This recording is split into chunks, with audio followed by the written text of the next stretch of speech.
Vamos, por favor, vamos prestar atenção. Muito obrigado. Você gostou? Está ótimo. Senhores, bom dia. Essa reunião é por solicitação minha ao presidente da República, porque nós iríamos apresentar isso à imprensa, que não foi apresentado, e começar uma série de especulações sobre esse plano de retomada. Então, eu solicitei ao presidente uma reunião com os ministros, porque o plano não vai ter efeito se todos os senhores não nos ajudarem, cada um na sua área, claro.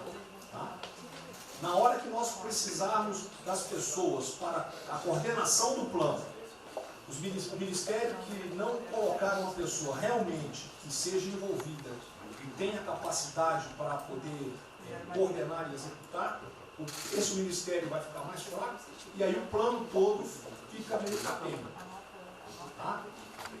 É uma apresentação de 10 minutos no máximo, mas é somente isso.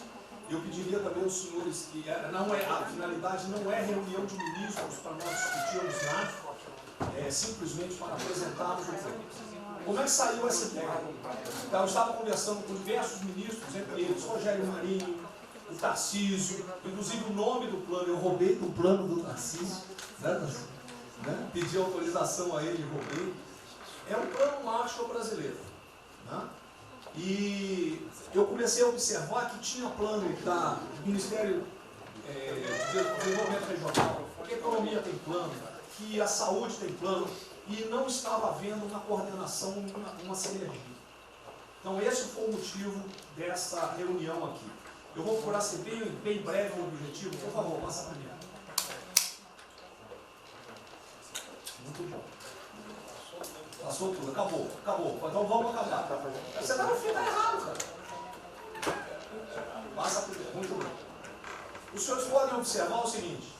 Eu conversei com o presidente. O problema, nós estamos invertendo a questão de uma lógica de raciocínio. Nós temos um problema, né? Nós temos esse problema, temos que ver quais são as consequências negativas desse problema. Todo mundo sabia, sanitárias e econômicas. Ninguém tem dúvida, com reflexo em todos os ministérios.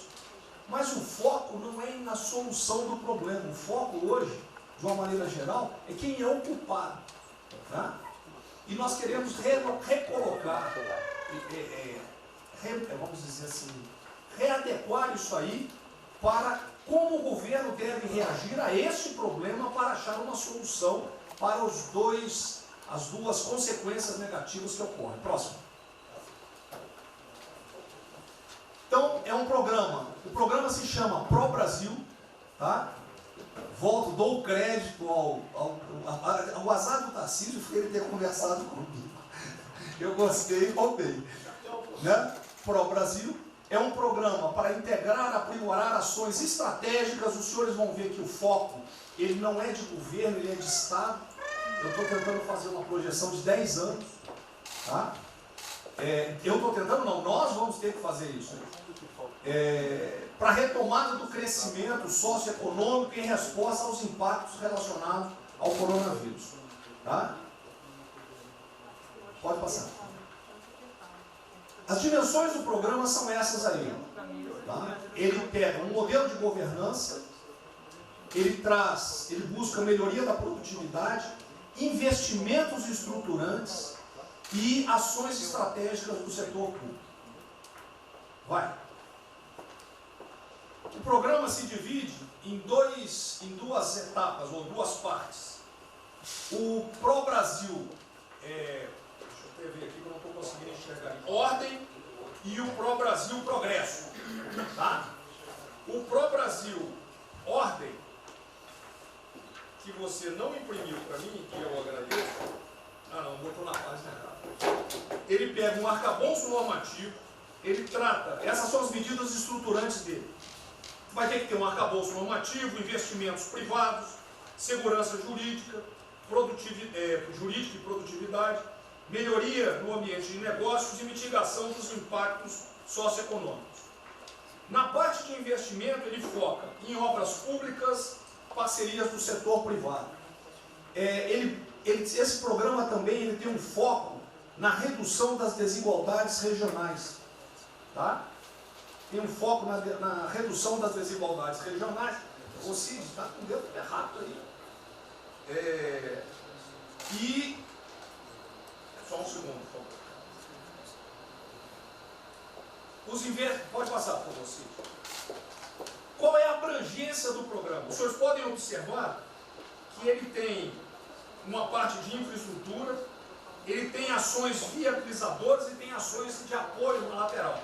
Como é que é o nome mesmo? Facilitadoras. Então, observe, na infraestrutura, com foco particularmente nessas obras que estão paralisadas, esses investimentos que nós estamos perdendo, que estão paralisados. Ele pega infraestrutura de transporte e logística, desenvolvimento regional e cidades, pega energia, mineração, telecomunicações. No desenvolvimento produtivo, ele foca na indústria, agronegócio, serviços e turismo. Nas laterais, os senhores têm a parte de cidadania, capacitação, saúde, defesa, inteligência e segurança. Tem também cadeias digitais, indústria criativa e ciência. E nas viabilizadoras, que são transversais em toda a parte do programa, nós temos finanças e tributação, legislação e controle, meio ambiente e a parte institucional e internacional. Qual é o nosso time frame que nós estamos pensando aí? A estruturação do programa. Eu preciso que os senhores, nós vamos fazer uma reunião, como os senhores podem ver, é a primeira reunião do grupo de trabalho, tá? Com todos os ministérios envolvidos. Na sexta-feira agora, tá? Os senhores vão receber o horário. E aí nós teremos de maio a julho a estruturação do programa. De agosto a setembro, o detalhamento do projeto.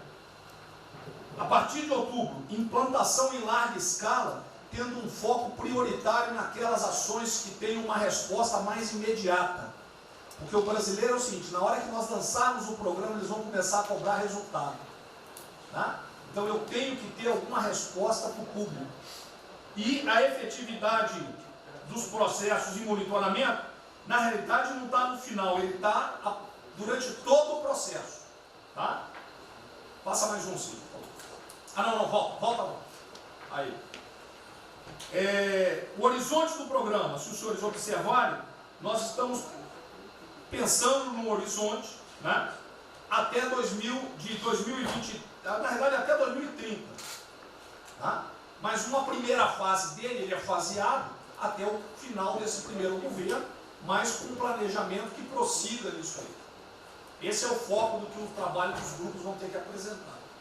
Ok? Pode passar a última, por favor.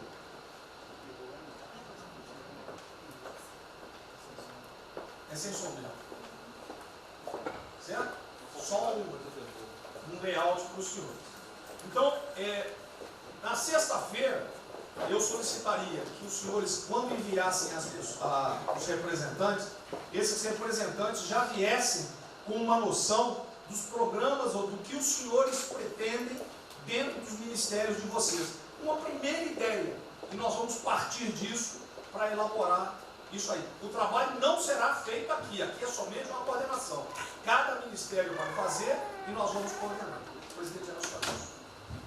Vamos dar a palavra para o Guedes, com todo respeito aos demais, acho que é o ministro mais importante nessa missão. Eu queria fazer a primeira observação seguinte: não chame de plano Marshall, que revela um despreparo enorme. Não, isso aqui foi só aqui agora. Então, quando se falou em plano Marshall, para o Brasil é um nome espetacular. 10, 1000. Plano Marshall é um desastre. Revela despreparo nosso. Plano Marshall, por exemplo, os Estados Unidos podem fazer um plano Marshall para nos ajudar. A China deveria financiar um plano Marshall para ajudar todo mundo que foi atingido. Então, a primeira linha da equação, a gente tem que tomar muito cuidado, isso é o plano pró-Brasil. Nos fala plano Marshall, é um desastre, vai revelar a falta de compreensão das coisas. A segunda coisa é o seguinte: é super bem-vinda essa iniciativa para nos integrarmos todos. Agora, não vamos iludir. A retomada do crescimento vem pelos investimentos privados, pelo turismo, pela abertura da economia, pelas reformas. Nós já estávamos crescendo. Voltar numa agenda de 30 anos atrás que é investimentos públicos financiados pelo governo. Isso foi o que a Dilma fez 30 anos. Então está cheio de gente pensando nessa eleição agora e botando coisa na cabeça de todo mundo aqui dentro. São governadores querendo fazer a festa, são às vezes ministros querendo aparecer, tem de tudo. E todo mundo vem aqui, vamos crescer, agora tem que crescer, tem que ter resposta imediata, o governo vai gastar. O governo quebrou. O governo quebrou. Em todos os níveis. Prefeitura, governador e governo federal. O que nós conseguimos fazer? Nós sinalizamos o contrário. Nós desalavancamos o banco público, reduzimos o endividamento, baixamos os juros e o Brasil ia começar a voar. Então, se a gente lançar agora um plano, todo o discurso é conhecido, acabar com as desigualdades regionais, na linha, claro. Está lá, são os detalhes dele. É bonito isso. Por isso é o que o Lula e a Dilma estão fazendo há 30 anos. Se a gente quiser acabar igual a Dilma, a gente segue esse caminho. Então, eu acho o discurso bom, mas nós temos que tomar cuidado e reequilibrar as coisas. Não pode o ministro, para querer ter um papel preponderante esse ano, destruir a candidatura do presidente, que vai ser reeleito se nós seguirmos o plano das reformas dos documentos originários. Então, eu tenho que dar esse recado, uma vontade de exposição, nós vamos ajudar tudo, mas nós não podemos nos iludir. O caminho desenvolvimentista foi seguido. O Brasil quebrou por isso. O Brasil estagnou. A economia foi corrompida, a política foi corrompida. A economia estagnou através do excesso de gastos públicos. Então, achar agora que você pode se levantar pelo suspensório, como é que um governo quebrado vai investir, vai fazer grandes investimentos públicos? Tarcísio sabe disso, conversamos sempre. Tarcísio sabe o seguinte: quanto é que você consegue, Tarcísio, passar de 5 bi para quanto? Para 15, para 20, para 30? Multiplicou por 6. Quanto é que você consegue de investimento em concessões? 250. Tá certo? Então, ó, tem 100 bilhões vindo para saneamento, tinha 100 bilhões que viriam, as 17 maiores petroleiras do mundo viriam para a nossa seção onerosa, 100 bilhões de seção onerosa, 100 bilhões de mineração, 100 bilhões de saneamento, 230 bilhões de concessões, 500 bilhões. Cadê o dinheiro do governo para fazer isso? Não tem. Então, quem está sonhando é sonhador. A gente aceita. Politicamente, a gente aceita. Vamos fazer todo o discurso da desigualdade, vamos gastar mais, precisamos eleger o presidente. Mas o presidente tem que pensar daqui a 3 anos. Não é daqui a 1 ano, não. Tem muita gente pensando na eleição desse ano. É só a observação que eu faria. Eu estou fora de eleições municipais. Aí, só um minutinho. A ideia aqui, ninguém falou em investimento público por enquanto. Inclusive, nós falamos ali em investimento, falamos inclusive em investimentos privados. O que tem que acontecer é o seguinte: eu estou vendo um plano de pouca gente, nós temos que centralizar a imprensa, a economia, vai dar exatamente o que pode, o que não pode. Fundamental a coordenação. Até para isso na imprensa que está saindo. Que são na imprensa assim, plano Marshall e economia está fora. Quer dizer, alguém foi para a imprensa e falou: ó, vê o plano Marshall ali, a economia está fora. Quer dizer, enfraquecer o nosso discurso no momento desse é uma tolice, é um atentado contra nós mesmos. Questão da imprensa. Eu acho que eu resumi hoje na frente do Palácio em 20 segundos. Eu não vou falar com vocês, que vocês vão deturpar, vocês inventam e potencializam. Tem que ser o papel de cada um. Não pode um sair daqui no cantinho, foi mais ou menos. Não pode falar nada, tem que ignorar esses caras, 100%. Senão a gente não vai para frente. Tem que estar sendo pautado para esses pulhas. O tempo todo jogando um contra o outro. É a Pedro Cristina contra mim. Não pode jogar a Pedro Cristina, joga ela contra mim. O tempo todo. Tá? Então, se a gente puder falar zero com a imprensa, é essa aí. Bom, eu vou ser muito rápido aqui, general. Primeiro, parabéns. É fundamental esse processo de coordenação e de centro de governo.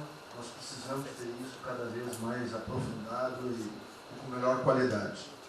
Segundo, eu quero, não precisa, mas eu quero me somar a essa visão do ministro Paulo Guedes, porque vamos lá, nós recebemos o governo com 36 mil obras paradas, oriundas da onde? Do PAC. Só para lembrar. O Abraão tem não sei quantas mil creches. 3 mil creches paradas que somam nessas 36. Então, o que nós trouxemos para o Brasil e como é que nós começamos o ano, e eu vou lembrar, presidente, o senhor sempre disse, é muito triste ver um brasileiro chegar no exterior e ser recebido com o manto da desconfiança. Pois nós passamos, Paulo Guedes, o ano todo, Tarcísio, Tereza, Bento, o nosso ministro Marcos Pontes e outros, andando pelo mundo e fazendo o quê? Vendendo o Brasil. Terminamos o ano, lembra do número, 482 bilhões de investimentos para os próximos 20 anos. Uma boa parte, mineração, petróleo, por aí vai. Recebemos 90 bilhões de bônus de outorga. Nós temos 10 bilhões de dólares do governo da Arábia Saudita que precisa definir onde é que vai votar. Mas o príncipe autorizou. São 50 bilhões de reais. A dinheiro de ouro. Então, eu tenho convicção de que nós temos que continuar fazendo o que a gente vinha fazendo. Ou seja, aprofundando a participação da sociedade. Nós temos uma coisa emblemática aqui, que é a Lei da Liberdade Econômica, que pela primeira vez na história do Brasil, desde que o Brasil é Brasil, o cidadão diante do Estado tem razão, até que o Estado prova ao contrário. Foi isso que fez os americanos, que há 200 anos atrás eram muito mais pobres do que nós, ser muito mais ricos do que nós. Então, o aprofundamento são sim das reformas, é sim ousar e ter uma reforma tributária que baixe o imposto no Brasil, reduz a carga tributária, estou falando sério. A gente nunca discutiu isso entre nós, mas isso tem que caminhar para isso. Por quê? Porque aí nós damos fôlego à iniciativa privada para que ela faça o que tem que fazer e nós vamos ser mediadores desse processo. Apenas. E sinceramente, eu acho que todo o nosso esforço nos próximos dias tem que ser como é que nós mantemos a nossa linha, porque nós terminamos o ano, ministro Ernesto, ministro Tarcísio. O senhor foi recebido na Federação das Indústrias Alemãs com um slide que mostrava a 163 os caminhões atolados e a 163 pavimentado. E o presidente que coordenava aquele momento, eu estava lá lhe aguardando, voltando da Rússia, disse ao senhor, o que vocês brasileiros fizeram que nós não acreditávamos que vocês recuperaram a confiança e estão fazendo tantas transformações. Então, presidente, só para concluir, 100% nessa linha, mas que a gente não perca o foco original, porque por onde a gente estava caminhando, nós recuperamos a confiança externa e externa. Fomos acometidos de algo muito grave, que é uma doença, e que foi levado ao paroxismo da histeria, porque serve ao interesse de muitos, os mais variados, eu não vou aqui detalhar. Mas, sinceramente, temos que rapidamente voltar ao que nós estamos fazendo, porque nós estamos no caminho certo, e a prova disso é que todo mundo voltou a olhar o Brasil como esse. Bom, eu vou partir do princípio que todos que estão aqui são bem intencionados e querem bem o Brasil. Então, nós não acreditamos em teoria da conspiração, nem que ninguém quer solapar os alicerces da República, nem abalar a administração do presidente Bolsonaro. E quero lembrar a todos que não existem verdades absolutas.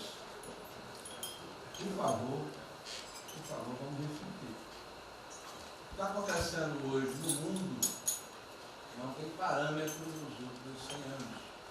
O que está acontecendo hoje no mundo vai permitir, de acordo com a FMI, que foi a previsão de uma semana atrás, de uma diminuição de quase 3% do PIB mundial, no caso do Brasil, de mais de 5%.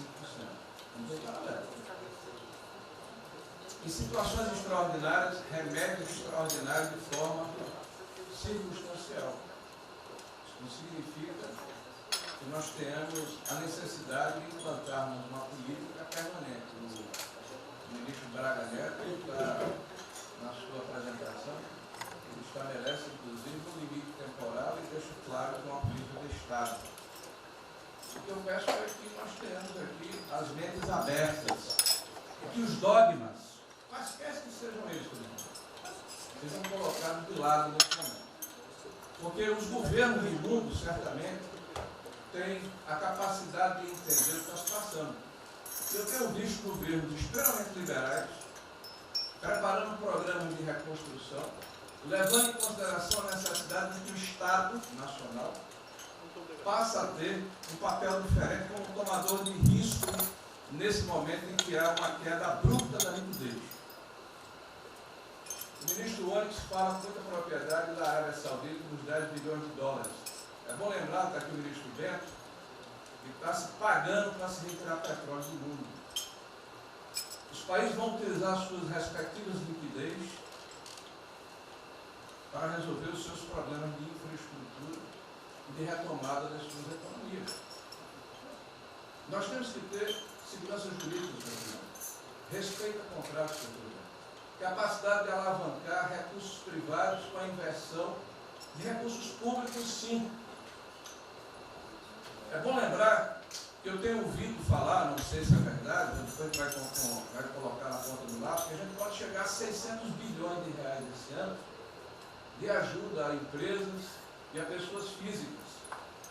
Recursos do governo federal, fruto de endividamento do governo, desse governo, que vai terminar o ano com um déficit 4, 5, 6 vezes maior do que estava precificado no início do ano.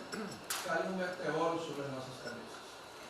Então, por favor, nós não podemos começar a discussão com verdades absolutas e com dogmas estabelecidos ao longo de 100 anos, em função de uma catástrofe que se abateu sobre o mundo, que os governos de todo o mundo estão se debruçando sobre o assunto, entendendo que muda o papel do Estado. Senhor presidente, é bom lembrar que quando houve a unificação da Alemanha, eu acho que esse é um fato histórico irrefutável, o Estado alemão entendeu e fez um pacto de que haveria necessidade de investir em capital humano e infraestrutura na Alemanha Oriental para diminuir desigualdades regionais.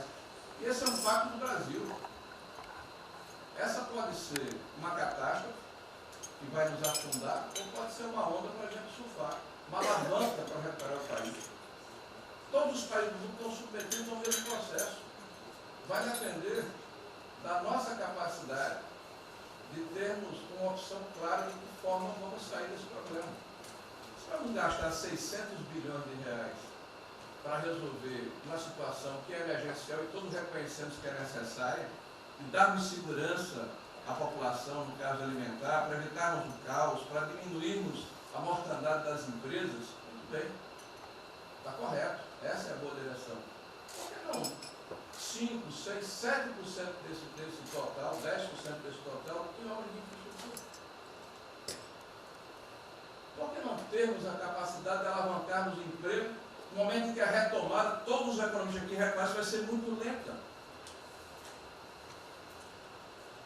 Bom, eu só estou falando isso, presidente, para que nós possamos ter essa discussão sem dogmas, sem verdades absolutas, sem a preocupação de que as coisas continuam como eram antes. Não são como eram antes. Aqui e no mundo inteiro. É isso, presidente.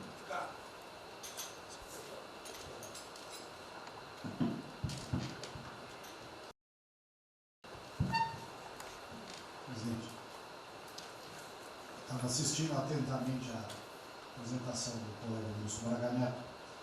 Na parte final, no slide das questões transversais ao meio ambiente, mas eu acho que o que eu vou dizer aqui sobre o meio ambiente se aplica a diversas outras matérias.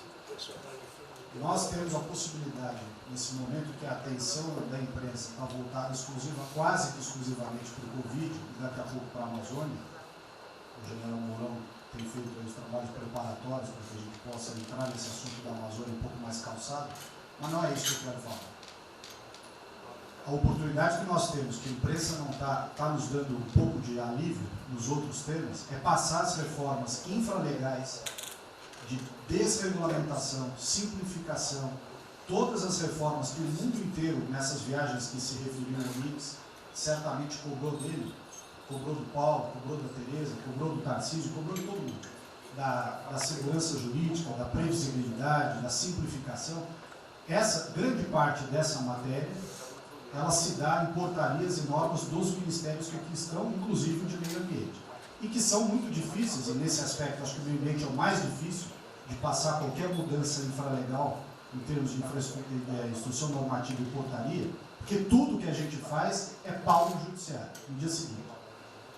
Então, para isso precisa ter um esforço nosso aqui, enquanto estamos nesse momento de tranquilidade, no aspecto de cobertura de imprensa, porque só fala de Covid, e ir passando a boiada, e mudando todo o regramento, e simplificando normas, de IFAM, de Ministério da Agricultura, de Ministério do Meio Ambiente, de Ministério disso, de Ministério daquilo. Agora é a hora de unir esforços para dar de baseada a simplificação regulatória que nós precisamos, em todos os aspectos. E deixar a AGU, o André não está aí, né? E deixar a AGU de stand-by para cada pau que tiver, que vai ter. Essa semana mesmo nós assinamos uma medida a pedido do Ministério da Agricultura, que foi a simplificação da lei da Mata Atlântica para usar o Código Florestal. Hoje já está nos jornais dizendo que vão entrar com ações judiciais e ação civil pública no Brasil inteiro contra a medida. Então, para isso, nós temos que estar com a artilharia da AGU preparada para cada linha que a gente avança. Tem uma coisa. Mas tem uma lista enorme em todos os ministérios que têm papel regulatório aqui para simplificar. Não precisamos de Congresso. E coisa que precisa de Congresso também, nesse fuzuê que está aí, nós não vamos conseguir aprovar. Agora tem um monte de coisa que é só parecer, caneta. Parecer, caneta. Sem parecer também não tem caneta. E dar canetada sem parecer é cana. Então, isso aí vale muito a pena. A gente tem um espaço enorme para fazer. Enfim, acho que essa é uma questão importante que estava aí nos slides, Você vê que a jurídica também está embaixo. Isso, exatamente. Só os senhores entenderem o seguinte, isso aqui é coordenação dos planos que eu sei que todos estão fazendo. Tá? É coordenação. O que vai ser possível executar ou não, vamos entrar naquelas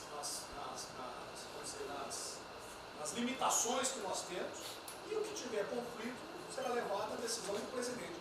Mas nós temos que andar com isso rápido, porque a queda do desemprego, o país está sem esperança, nós temos que fazer isso andar. O pessoal da iniciativa privada está nos procurando, a gente tem que dar um rumo nisso aí. Bom, a ideia é essa. Me ligou agora de manhã o Eduardo Gouveia Vieira, da Firjan.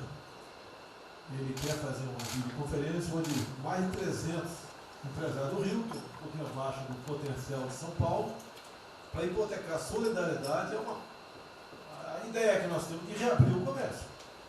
A desgraça que vem pela frente, eu acho que o Paulo Guedes está até legal, Paulo Guedes, não sou economista não. Vai ser uma porrada muito longa, você pode imaginar.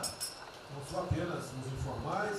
Eu acho que bateu a 10 milhões de carteiras assinadas por saco, e os governos estaduais não tem como pagar salário, não tem. Maio, metade do estado não tem mais como pagar salário mais. A desgraça está aí. Eles vão querer empurrar essa trozoba para cima da gente, esse pessoal aqui do lado vai querer empurrar, e a gente vai reagir, porque aqui não é saco sem fundo. Tá? Então essa preocupação vamos ter. Paralelamente a isso, é o AB da vida, enchendo o saco do Supremo, para abrir o processo de bicho, porque não apresentei meu exame de vírus, essa frescurada toda. E todo mundo tem que estar ligado. Não é apenas cuidar do seu ministério nessas questões que estamos tratando aqui, é tratar da questão política também. Certo? Então, essa preocupação temos que ter, porque a luta pelo poder continua a todo vapor. E sem neurose da minha parte. Tá? O campo fértil para aparecer umas porcaria aí, né? Levantando aquela bandeira do povo ao meu lado, não custa nada. E o terreno fértil é isso: desemprego, caos, miséria, desordem social e outras coisas mais. Então essa preocupação todos devem ter. Né? Não é, tá bom, o Ministério fatura, deu merda no colo do presidente. Não pode ser assim. Hoje eu vi o Magno Malta me defendendo. O Magno Malta, desculpa aí, foi tratado lá atrás para ser vice. Depois resolveu não ser, tudo bem. Depois foi tratado para ser ministro, tudo bem. Agora, politicamente, ele nunca me deu uma alfinetada e sempre está defendendo os problemas que ele tem. Então, não é o ministro ir de peito aberto enfrentar, entrar no conjunto dos leões. Mas não pode. Né? Por exemplo, quando se fala em possível impeachment, ação no Supremo, baseado em filigranas, eu vou em qualquer lugar no território nacional. Ponto final. O dia que for proibido de ir para qualquer lugar do Brasil, pelo Supremo acabou o mandato. E espero que eles não decidam, ou ele, né, monocraticamente, querer tomar certas medidas, que daí nós vamos ter uma crise política de verdade. E eu não vou meter o rabo dentro da perna. Zero. Certo? Porque se eu errar, se achar um dia ligação minha com o empreiteiro, dinheiro na conta na Suíça, porrada, sem problema nenhum. Vai para o impeachment e vai embora. Agora, com frescura, com babaquice, não. Até em cima do que eu falei, em frente ao Forte Apache. Eu sou o chefe supremo das Forças Armadas. Por sinal, o pessoal estava lá, eu fui lá, dia do Exército. E falei algo que eu acho que não tem nada demais. Mas a repercussão é enorme. Oh, AI-5. Cadê o AI-5? Acabou, o AI-5 não existe adicional no Brasil mais. É uma besteira. Artigo 142. É o pessoal que não sabe interpretar a função. Agora, em cima disso, fazer uma onda. Vamos ouvir deputados, empresários, seja o que for. Agora, quando a Câmara fala lá dentro, uma homenagem a Che Guevara, a Mao Tse Tung e tudo mais, não tem problema nenhum. Quando o Partido Comunista do Brasil faz suas convenções e do lado lá, Fidel Castro, não tem problema nenhum. Quando um coitado levanta uma placa de AI-5, estou me lixando para aquilo, não existe AI-5. Não existe. Artigo 42. Nós queremos cumprir o artigo 42, todo mundo quer cumprir o artigo 42. E haver necessidade, qualquer dos poderes pode, né, pedir às Forças Armadas, né, que intervenham para restabelecer a ordem no Brasil, naquele local, sem problema nenhum. Agora, todos, né, têm que se preocupar com a questão política e aquele direito, tira a cabeça da toca, porra. Não é só ficar dentro da toca o tempo todo, não. Estou bem, estou cuidando da minha imagem, a minha imagem está aqui, eu sou bonitinho, e o requisito todo, não, tem que fazer a sua parte. Então é isso que eu tento falar com você, que depois de um certo momento, onde chegar a cabeça dessas pessoas, fica difícil voltar atrás.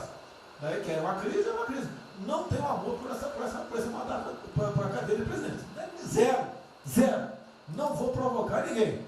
E assim como a defesa faz uma nota muito boa, dizendo que vai cumprir a Constituição, a liberdade, 10, né, e não aceita golpe, 10, também não aceita o contra-golpe dos caras, porra. Vai deixar alguns malucos aí, que eles sabem quem são, ficar aí naquela fervura de o presidente é irresponsável, ele é maluco, ele é genocida. Não é assim. O que vale para um lado, vale para o outro. O que não vale para um lado, não vale para o outro. Essa é a nossa preocupação que devemos ter. Por isso que está aqui o pró-Brasil, mas também com a questão política. Se nós começarmos a falar com propriedade, e tem muita gente que fala muito melhor do que eu, e tem um conhecimento muito melhor do que eu, tem que falar, discretamente, mas tem que falar, para não deixar subir a temperatura, que é só porrada o tempo todo em cima de mim. E vou continuar indo em qualquer lugar do Brasil, ponto final, não é problema nenhum. Tá certo? Se eu não tivesse direitinho de vir, prefeitinho lá no fim do mundo, o jaguapoca do prefeito, manda prender. Tem que a justiça se posicionar sobre isso, porra. Tem que se posicionar sobre isso abertamente.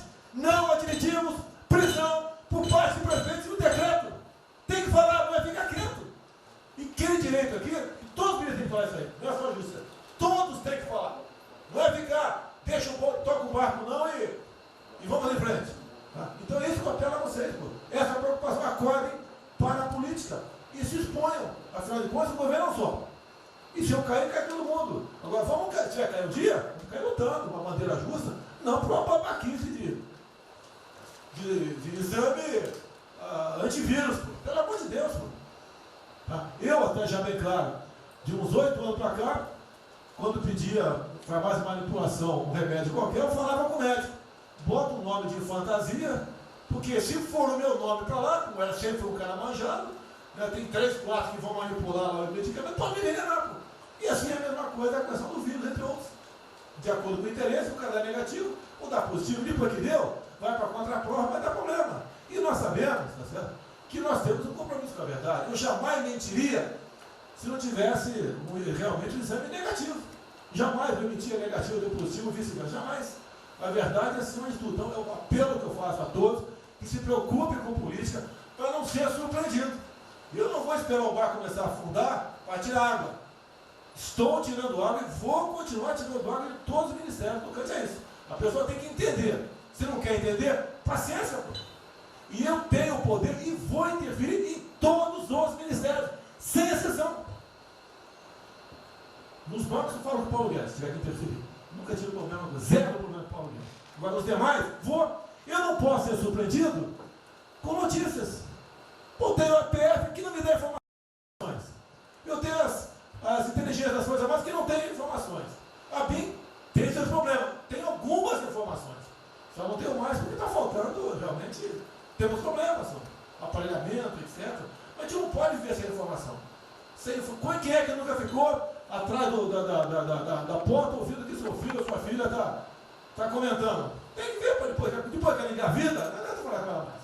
Tem que ver antes. Depois que o moleque encheu os conos de droga, não adianta mais falar com ele, já era. A informação é assim.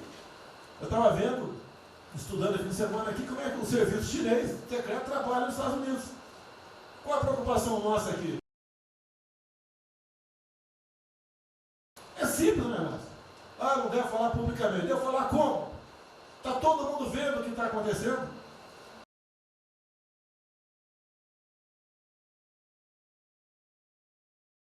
Tudo bem. Você tira do porra. Não tira. É uma realidade. Não adianta esconder mais, tapar o sol com a peneira. Vai em alguns ministérios, tem gente deles plantada aqui dentro. Então não quer pregar. Zero. Precisamos dele para vender? Sim, isso precisa também de nós. Que se não precisasse, não estaria comprando a soja da gente, não. Precisam. E é um negócio, pô. E devemos aliar com quem tem alguma afinidade conosco. Para a gente poder fazer valer a nossa vontade naquele momento. Não adianta se esconder aqui, depois tem um problema, daí liga para o tio, fala, pô, cara, você me ignorou até hoje? Você só não me chamou de imperialista, igual a esquerdalha e o FHC falava no passado. No resto, agora não dá mais. Então essa é a preocupação que temos que ter. A questão estratégica, que não estamos tendo. E me desculpe, o serviço de informações nosso, todos, são uma vergonha. Uma vergonha. Que eu não sou informado. E não dá para trabalhar assim. Fica difícil. Por isso, vou interferir. E ponto final, pô. Não é ameaça, não é extrapolação da minha parte. É uma verdade. Como eu falei, né? Dei os ministérios para os senhores. O poder de veto. Mudou agora, tem que mudar. E eu quero realmente governar o Brasil. Nós precisamos de todos aqui, como disse o Marinho, né? Aqui é o mesmo barco. Se alguém cavar no porão aqui, vai todo mundo para o saco aqui, vai todo mundo morrer afogado. Então é isso que a gente precisa. É pensar além do que tem que fazer internamente aqui. Quando eu explodi em metro, conversei com o Paulo Guedes. Desculpa a linguagem, é uma putaria. Putaria em metro. Trocar tacógrafo, trocar taxímetro, botar chip na bomba de combustível. Putaria, igualzinho tomar 3 pinos. Está muito bem agora, a imprensa enfiou porrada. Botou um coronel. O coronel foi formado pelo INE. Eu ia botar um coronel, você vai ter uma formação. Tá?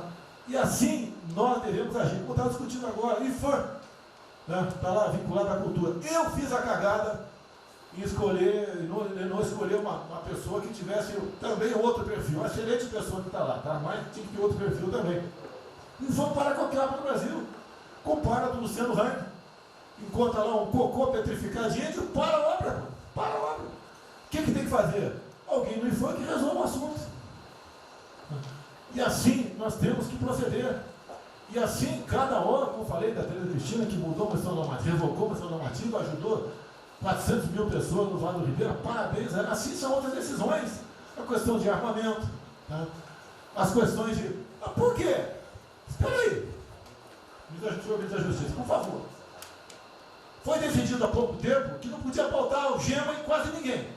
Por que estão botando algema em cidadão que está trabalhando, ou mulher que está em praça pública, e a justiça não fala nada? Tem que falar, pô! Vai ficar quieto até quando? Ou eu tenho que continuar me expondo? Tem que falar, botar para fora, esculachar. Não pode botar algema. Decisão do próprio Supremo. E vão ficar quietos até quando? Fica humilhando o nosso povo, porque isso está crescendo.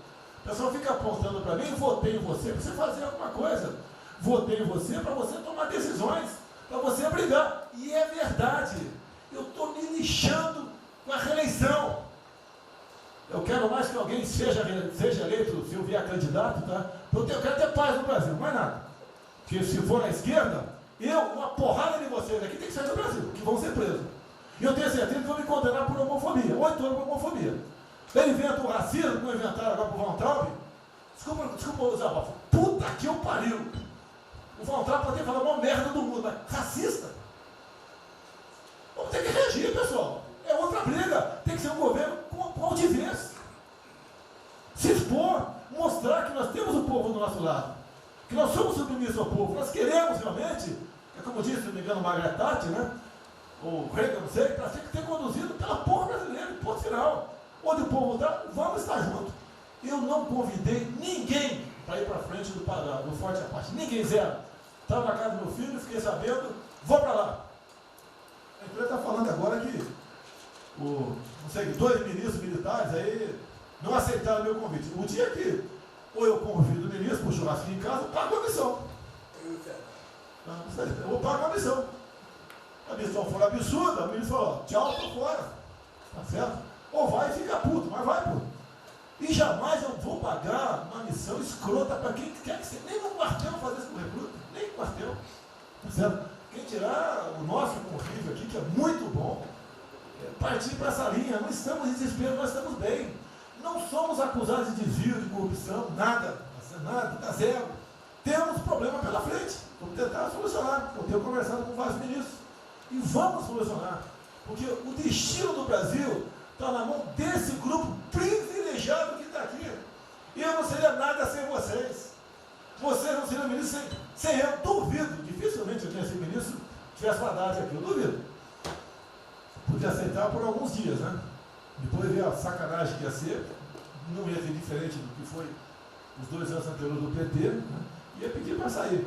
Então, um apelo para vocês. Todo mundo se preocupa com o futuro do Brasil, com a questão política. Criticar um ato de uma pessoa ou outra não é criticar o Congresso ou de criticar o Supremo Tribunal Federal. Quem não ficou revoltado, viu o Moro ficou revoltado com a liberdade desse pessoal. Por causa de vírus, botou esse estuprador para fora. Imagine ter estuprado uma filha nossa, um filho da puta desse posto de liberdade. Nós temos que colocar no lugar dessas pessoas, desse pai que tinha filho estuprado, aí os vagabundos foi posto na rua. Com a decisão, foda-se quem seja, tem que jogar pesado em cima disso.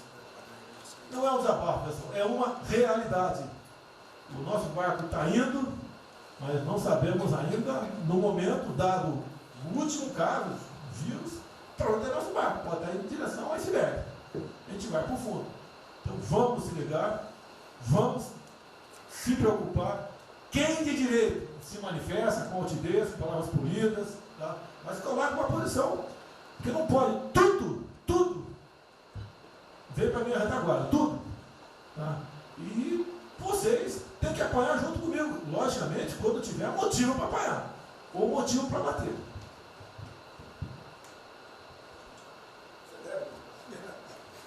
Não, eu já caí.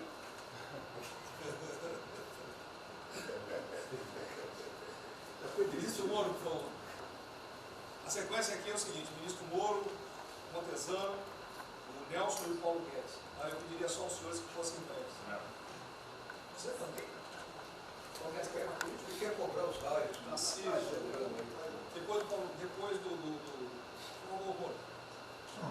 Bem, a primeira questão do plano ali que foi apresentado, fica aqui o registro do meu elogio, certo que ele tem que ser preenchido aí nos detalhes, existem as questões econômicas a ser resolvidas lá pelo Ministério da Economia, a ser trabalhado também com as outras áreas econômicas.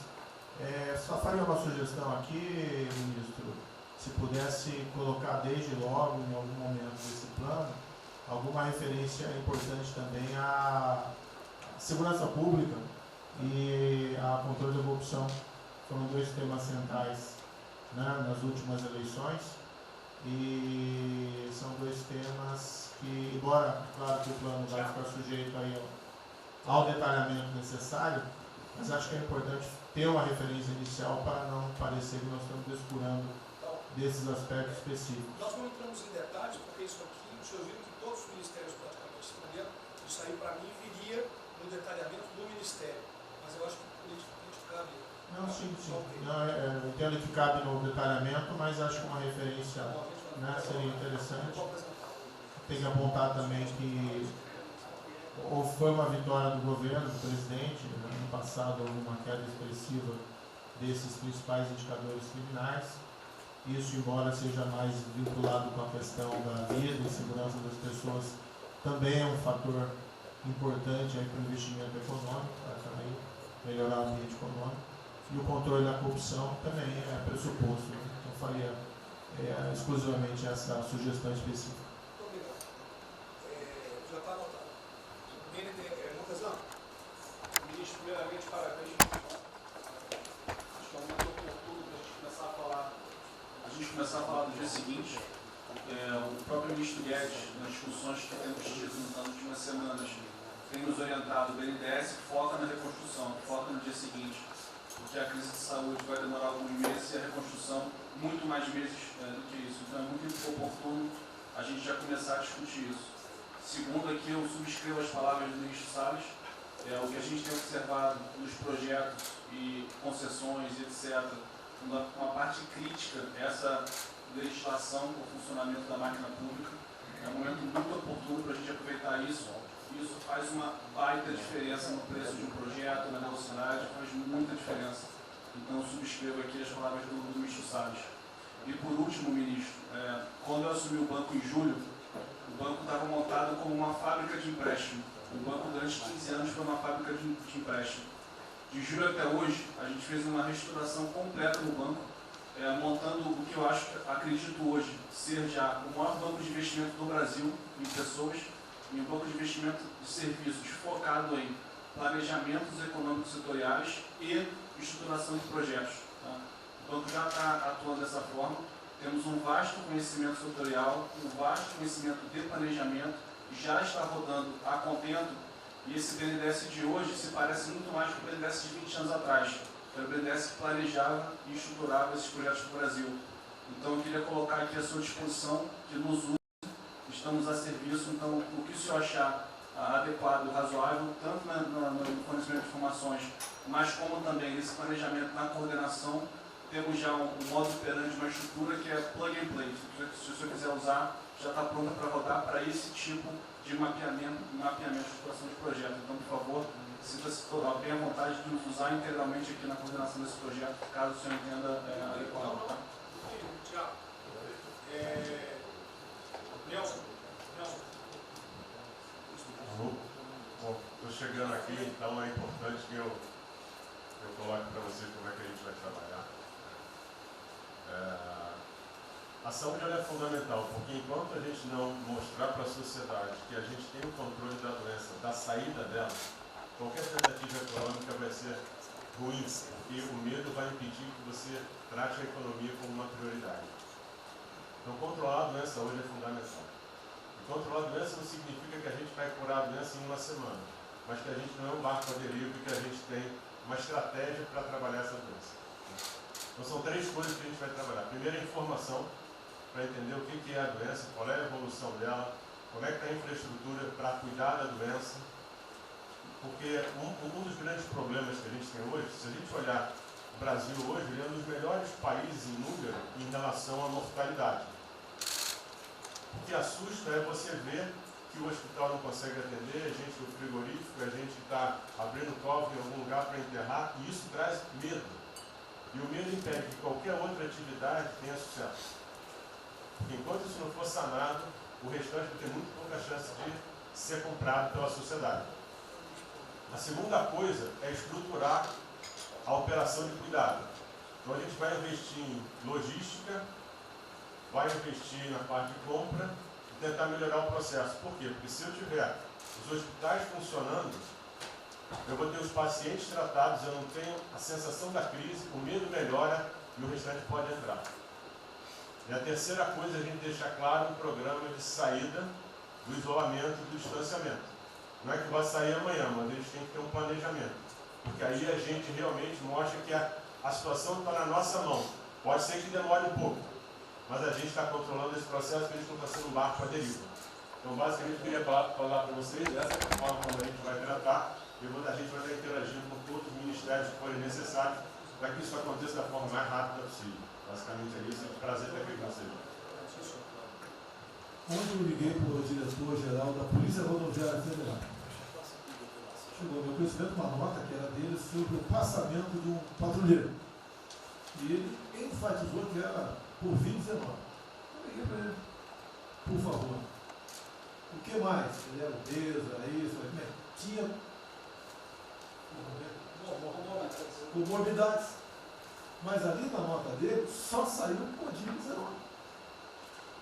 Então vamos alertar aquele direito do respectivo ministério, pode botar Covid-19, mas bota também, fibrose, um montão de coisa, não pensa nesse negócio, tem um montão de coisa lá. Mas exatamente não levar um medo à população. E que olha, morreu um sargento do exército, por exemplo. A princípio é um cara que está bem de saúde, né? Um policial federal, né? Seja o que for. E isso daí não pode acontecer. A gente pede esse cuidado com os colegas, tá? A quem direito do respectivo ministério, que tem alguém encarregado disso, né? Tomar esse devido cuidado para não levar mais medo ainda para a população. Você perguntou, nossa, aí perguntou quanto tempo levaria para mostrar o plano, alguma coisa. Eu acredito que. Não, nós já conversamos hoje. Não, nós já conversamos hoje sobre isso. O COP está montando junto com a saúde. Tá? Eu não posso dizer. A gente está trazendo recurso para poder acelerar esse processo, porque na verdade a gente está correndo muito tempo. Enquanto a gente não conseguir controlar a percepção que a gente hoje tem condição de cuidar das pessoas, vai ser difícil. Né? E o problema da doença é que você pega um sistema que, se você falar em eficiência, os hospitais têm que ser eficientes. Então, quando você fala em eficiência, você vai quase no limite do cuidado. Você não tem sobra, você não tem gordura. Quando você pega uma doença que chega, que é muita gente ao mesmo tempo, você não consegue ter agilidade para preparar o sistema para cuidar dela. E a gente tem um problema adicional que a gente tem que tomar cuidado, que é o seguinte: como você tem os hospitais com pouca, você tem muita gente falando de Covid, os hospitais estão diminuindo muito o atendimento, o que significa que eles vão ter problema financeiro. Se isso prorroga, esses hospitais vão ter cada vez mais dificuldade, você vai poder ter um hospital mais sucateado, um hospital fechado. O que está acontecendo hoje? Vamos botar em números hoje. A gente tem 4 milhões de pessoas hoje com a Covid. O Brasil hoje tem 212 milhões de pessoas. Tem 208 milhões que não estão tendo a atenção necessária. Você tem câncer, cardiovascular, isso tudo está represado, a demanda é reprimida. Quando você controlar a Covid, o não Covid vai chegar com tudo. Você pode pegar uma estrutura sucateada. Aí você só vai transferir o problema de medo, que vai ser o medo da Covid e o medo da não Covid. Então a gente tem que estar preparado para isso tudo. Então não é só trabalhar o curtíssimo prazo, a gente tem que preparar para essa segunda fase que vai chegar também. Isso tudo a gente está fazendo, só para vocês saberem que a gente está pensando nisso tudo, só para vocês saberem que está tudo trabalhando. Tá. Como o ministro Tarcísio, eu pediria às senhores que fossem bem breves. Não, já não tem jeito.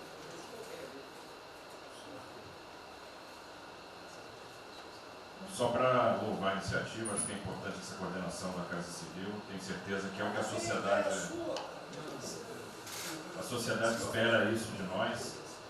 A boa notícia é que a gente vem conversando com os investidores, eles estão interessados no nosso programa de concessão. Claro que a gente vai ter que ajustar alguma coisa nos projetos em função da percepção do nível de risco. E a gente vai fazer isso calibrando taxa de retorno, monitorando melhor agora a questão da demanda, né, reestimando a demanda nos projetos, mas a gente tem certeza que os projetos vão sair. Qual o cuidado que a gente tem que ter? A gente fala em 250 bi de investimento, só que concessão funciona o seguinte: o que a gente contratar agora vai gerar investimento em 2023, 2024, não é imediato. E a gente vai precisar de fazer alguma coisa imediata, e aí tem que ter a inteligência, porque também não adianta. Isso, me dá lá 30 bi por ano, não vou gastar, eu não vou usar. Eu não vou ter condição de fazer, de usar isso. Né? Porque nos períodos altos, lá que a gente executou mais, a gente consegue ali ter uma capacidade operacional de executar 13, 14 mil, não mais. E a gente já tem 8 de orçamento aqui. Então, no final das contas, a gente fazendo as contas e vendo o que nós já temos de projeto pronto, o que é necessário, que agrega valor imediato. É um princípio Maranhão lá, que leva a safra para o Porto de Itaqui, que se acabou.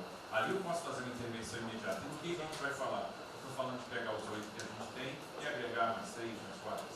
É essa a conta. Eu acho que isso é realmente necessário para gerar emprego, para dar a resposta que a sociedade está querendo e conjugando isso com o investimento privado. As duas coisas têm que andar juntas, né?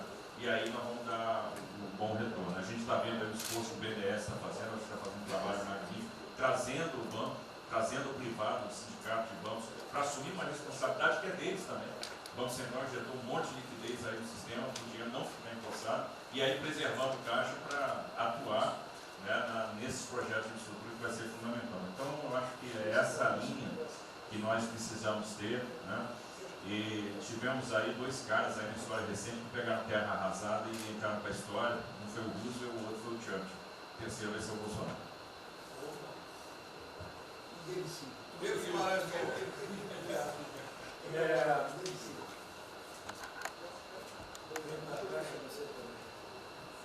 Peço aos senhores que sejam breves. São só 5 pontos muito rápidos. Primeiro, presidente, o maior programa da história do mundo de inclusão social, digital, que nós estamos fazendo nesse governo, pessoas que tomavam dinheiro a 25% ao mês. Quer dizer, todos os ladrões lá, PT, PMDB, PSDB, aquela ladroagem toda, 25% ao mês. E ninguém se indigna. Esse governo que se indignou, o governo dos liberais. Então, assim, acho que a gente está com problemas narrativos. Hoje de manhã, por exemplo, o pessoal da Band queria dinheiro. O ponto é o seguinte, vai ou não vai dar dinheiro para Bandeirantes? Ah, não vai dar dinheiro para Bandeirantes? Passei meia hora levando porrada, mas repliquei. E falei, olha, vocês estão em casa? Eu tenho 30 mil funcionários na rua. Não tem esse negócio, essa frescurada de home office. Eu já visitei 15 agências. E você em casa? Aí o pessoal ficou um pouco mais calmo. Quer dizer, eu posso ter 30 mil brasileiros nas agências lá. Sabe quantas pessoas a Caixa está pagando hoje? 7 milhões de pessoas. E todo mundo home office. Que porcaria é essa? Desculpa o meu ponto, presidente. Quando o senhor falou, eu vou me emocionar. O Luiz Lima, que nadou com meu pai, foi atleta olímpico, teve a esposa e a filha de 14 anos presa ontem, no Camburão. Que porra é essa? Desculpa. Que porra é essa? O cara vai pro Camburão com a filha, que se fosse eu, ia pegar minhas 15 armas e ia dar uma... Eu ia morrer. Porque se a minha filha fosse pro Camburão, eu ia matar ou morrer. Que isso? Estava nadando, é uma atleta olímpica. Você tira a pessoa está nadando com 14 anos. Eu tenho uma filha Maria de 14 anos. Se a minha filha fosse pro Camburão, ou eu matava ou eu morria. Isso. E a esposa do Luiz Lima nem usou o fato de ser esposa do deputado federal. Mas assim, foi calado, saiu e calado. aquele governador roubando para a direita, está tudo quanto é lado. Então o governador rouba, aí ele sai prendendo todo mundo e fica tudo isso por isso mesmo. Aí a gente faz o maior programa da história da humanidade, de inclusão de pessoas que recebiam 25% ao mês, cobrado. PSDB, PT, PMDB, aquele grupo todo. Na hora de privatizar, todo mundo, com 200 milhões, 300 milhões, tem vice-presidente da Caixa, que eu expulsei, dos 120, 105 eu tirei. E se o senhor precisar, obviamente, meu chefe, o ministro Paulo Guedes, ele decide. Não tem problema. Inclusive, porque o que acontece? Se roubar, eu vou ligar para o ministro Moro para prender. Agora, se precisar de um diretoria, não sei o quê, desde que sejam honestos, o ministro Paulo Guedes é que decide, etc. Mas dos 120, eu tirei 105. E na Caixa, não tem desonestidade, até onde eu saiba. Mas, assim, eu acho que a gente está levando muita porrada, presidente. E, de novo, não estou dizendo ninguém daqui não.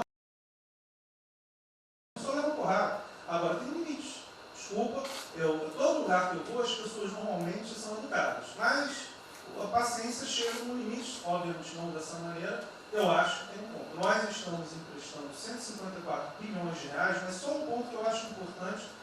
Tarcísio é super meu amigo e ele é muito esperto. Qual que é o grande ponto que a gente tem que evitar? O cara está quebrado, já estava quebrado antes e quer lançar um lesinho. Então, assim, claramente tem que ajudar e eu concordo. Tanto que nós emprestamos 43 bilhões de reais para o segmento imobiliário. 1,5 milhão de pessoas deixaram de ser demitidas. Agora não é para todo mundo, não. Aquela empresa que já estava quebrada antes, por que a gente vai dar uma lesinha? Então, este ajuste fino é importante que os bancos têm que fazer. Por quê? Último ponto que eu falo. Já estou sendo processado também, nós 2 juntos para a cadeia, por causa do auxílio emergencial. Sabe o que tem?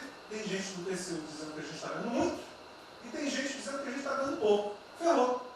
Ou seja, tem gente querendo me prender porque está dizendo que a gente está ganhando muito. E tem gente querendo me prender, que são aqueles caras lá que estavam antes, ganhando pouco. Vão acabar sendo presos, mas o que a gente não vai fazer? Deixar 30, 40, 50 milhões de pessoas passarem fome. Então, é só o meu recado dizendo o seguinte: a Caixa, o Banco de todos os brasileiros. Poxa, a gente está com 30 mil pessoas. Eu passo ligando 45 pessoas na Caixa que tiveram coronavírus. 2 faleceram, um, na verdade, com 70 anos já estava aposentado, e outro. A pessoa, eu chorei mais do que a pessoa, a mãe. Uma pessoa em 30 mil que estão o dia inteiro. E eu já falei para minha esposa, se tiver qualquer coisa, eu vou tomar 1 litro de hidrocloroquina, aquelas coisas todas. Então, assim, eu acho que a gente está, só o último ponto, numa questão de histeria coletiva. Quer dizer, eu posso ter 30 mil funcionários da Caixa pagando 7 milhões hoje, 2 milhões na segunda, ontem a gente abriu 800 agências, vamos abrir no sábado, no domingo, 2 horas antes. Então, o que a imprensa quer? Que você pague e dane-se os funcionários da Caixa. Mas se morrer 2, Jornal Nacional, presidente Bolsonaro e presidente Pedro, irresponsáveis porque abriram. A gente só vai levar porrada. Agora, realmente, meu ponto é inaceitável, foi a primeira vez que aconteceu. Eu conheço a Milena, Romini, atleta olímpico. Quer dizer, um atleta olímpico, a esposa atleta olímpica, a filha de 14 anos num camburão. Eu não sei se eles botaram lá atrás ou no meio. E aí você solta o estuprador, então eu acho que realmente tem uma questão. De novo, eu quero só reforçar uma coisa. O ministro Moro, em um dia, resolveu um problema muito importante. Muito obrigado, ministro. O que aconteceu? Os guardas, né, os que ficam dentro da agência, não poderiam, pela legislação, estar fora. O que aconteceu? O ministro, em 5 horas, resolveu o problema.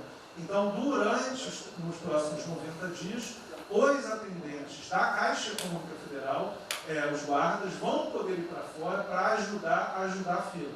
Né? Ou seja, tem uma fila, tem 250 agências e tem 500 pessoas na fila.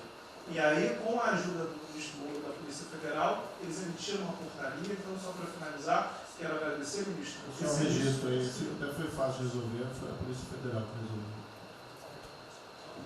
Ministro Ernesto, por favor. Volta a pedir que sejam breves. Obrigado. Rapidamente, sobre o plano. A dimensão internacional do plano, evidentemente, é fundamental, já está bem contemplado. Eu queria mencionar o seguinte: eu acho que é fundamental que essa dimensão internacional não seja simplesmente uma adaptação nossa ao cenário internacional, mas que ela leve em conta a capacidade que o Brasil hoje tem de influir no desenho de um novo cenário internacional. Eu estou cada vez mais convencido que o Brasil tem hoje as condições, tem a oportunidade de se sentar na mesa de 4, 5, 6 países que vão definir a nova ordem mundial. Na conversa do presidente com o primeiro-ministro da Índia, o indiano disse que vai ser tão diferente o pós-coronavírus, o pré, quanto o pós-segunda guerra, o pré. Eu acho que é verdade, e assim como houve um Conselho de Segurança que definiu a ordem mundial, 5 países depois da Segunda Guerra, vai haver uma espécie de novo Conselho de Segurança, e nós temos dessa vez a oportunidade de entrar nele e acreditar na possibilidade do Brasil influenciar e ajudar a formatar um novo cenário. E esse cenário, acho que tem que levar em conta o seguinte: estamos aí revendo os últimos 30 anos de globalização. Vai haver uma nova globalização. O que aconteceu nesses 30 anos? Foi uma globalização cega para o tema dos valores, para o tema da democracia e da liberdade. Foi uma globalização que a gente está vendo agora, criou um modelo onde no centro da economia internacional está um país que não é democrático, que não respeita os direitos humanos, etc. Essa nova globalização acho que não pode ser cega. Tem que ser uma globalização, tem que ser uma estrutura que leve em conta, claro, a dimensão econômica, mas também essa dimensão da liberdade e do valor. E da mesma maneira, acho que o plano está apontando para isso, na nossa dimensão nacional, também não pode ser um plano cego para essas dimensões daquilo que nos traz, né, que traz o projeto do presidente, que é não simplesmente a eficiência, a pujança, o crescimento econômico, mas a liberdade, combate à corrupção, a reinvenção do Brasil livre dessas mazelas que nós pensamos. Obrigado. Obrigado, ministro. Roberto Campos. É o último que colocou. Não, é bem rápido. Eu só vou voltar na história. Vou voltar aqui numa história breve. Queria lembrar que no fim do governo Dilma a taxa de juros era 14,5%, a curta, mas a taxa longa era 20%. E aí quando a gente olha o que aconteceu e o que proporcionou a taxa de juros cair, é interessante, porque teve um dia, 18 de agosto, saiu uma manchete no jornal que todos os elementos apontavam que ia ter o teto de gastos. Naquele dia, a curva de juros começou a cair e foi quando depois o presidente do Banco Central anterior começou a cair os juros. Ele caiu os juros até o nível de 6,5, estabilizou, teve a incerteza das eleições, com a incerteza do PT poder voltar, a taxa piorou. Depois, curiosamente, quando o mercado entendeu que ia ter a Previdência, foi quando abriu espaço para botar os juros novamente. Então, a razão dos juros ter ido de 14,5, 15, 20 para o que está hoje foi o fato da sociedade do mercado ter entendido que o governo ia ter disciplina em relação às contas públicas. Isso a gente não pode esquecer. Tá? Me permite, Roberto, então você está dizendo aí que não só a Selic tem como a taxa longa, nós devemos basicamente a PEC do teto, é isso? Isso. Estou dizendo exatamente isso. E depois também a Previdência. Então, dito isso, eu acho que é importante a gente passar essa mensagem. Um outro tema só, aí em relação ao plano, 3 pontos só que eu acho importantes. A gente tem feito reuniões entre os banqueiros centrais de vários países do mundo, quase todas as semanas. Eu acho que tem 3 pontos que são importantes. Primeiro, existe um consenso hoje que o mundo privado está com muito medo de tomar risco. Então, que não vai ter como ter uma saída rápida sem que o governo não entre de alguma forma no mundo risco. Porque o mundo privado está com medo de tomar risco pelo fator medo. Que é o fator que o doutor mencionou, que eu acho que é muito importante. Se amanhã você demitir todo mundo no estádio de futebol, que é um jogo, será que todo mundo vai sair de casa e vai? Qual é o fator medo? E o fator medo é interessante, porque quanto mais informação você tem, mais medo você tem. Porque a mídia joga medo. Então você tem hoje uma classe mais alta que tem mais medo que a classe mais baixa, exatamente porque eles têm mais acesso à informação e a informação enviesada. Então, o primeiro ponto é esse que chamar risco. O segundo ponto rápido é um tema que eu acho que está muito crescendo também, crescendo bastante, que é a análise, que a gente chama de análise intertemporal. Quando você faz uma ajuda, quando o governo faz um gasto, geralmente acontece 2 coisas. Ou você bota fundo perdido, ou seja, esse gasto não vale nada, e aí vai ter um reflexo na economia, na taxa de juros, ou as pessoas exageram falando esse gasto vai ser multiplicador. Provavelmente não é uma coisa nem outra. O que eu acho que falta de analisar os gastos do governo é o quanto desse gasto que eu recupero lá na frente, via preservar empregos, via manter uma empresa viva, que ia morrer. Então eu acho que falta análise completa do gasto. O gasto nunca é fundo perdido. Também ele nunca é muito multiplicador, ele é um meio do caminho de uma coisa e outra. E o que eu acho que falta é a análise de eu vou gastar tanto e esse gasto vai ter essa efetividade. Por exemplo, existe uma percepção do mercado que dinheiro para governador e prefeito é dinheiro jogado fora. Pode ser que seja mentira, mas existe essa percepção hoje. E tem vários vídeos rodando por aí, os senhores devem ter visto, de que o dinheiro vai para a prefeitura e não vai parar, porque vai em bem intangível, que é difícil de controlar. Vai em programa que a pessoa nunca tem como monitorar. Então, acho que é importante esse tema de fazer essa análise intertemporal e ver realmente qual é a eficiência do gasto. E por último, último ponto, conversando com investidores, a gente tem feito isso, inclusive nós fizemos uma conversa, 2 bancos centrais com investidores, inclusive de infraestrutura, e o problema principal que aparece em toda a conversa no Brasil, do investidor privado, é que no passado, toda vez que o investidor privado entrou, teve muita sacanagem. O tema da governança é super importante. Então, eu estava conversando com o Marinho, a coisa mais importante desse projeto, na minha opinião, é garantir que a governança é boa. O investidor privado ter certeza que ele vai estar junto com o governo, ou ele vai estar em grande parte tomando risco, às vezes o governo vai tomar um pouquinho, mas que é uma coisa que ele não precisa se preocupar na frente da governança. E o jeito de melhorar a governança é colocar agentes internacionais que fazem governança mundial. A gente conversou um pouco sobre isso. Só isso. Obrigado. Obrigado. Ministra Damares, por favor. Perdão. Marcelo já falou? Não. Ministra Damares. Ministro, parabéns pela ideia, mas eu preciso lembrar e eu preciso fazer sempre isso para que a gente não perca o foco, a questão de valores, ministro. Esse governo tem um pilar dos valores. Não se pode construir nada neste governo sem a gente trazer valores.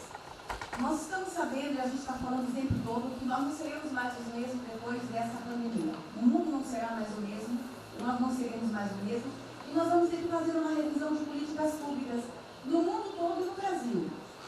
Nós vamos ter que nos reinventar, com certeza. Neste momento, o que nós estamos vendo aqui no nosso comitê?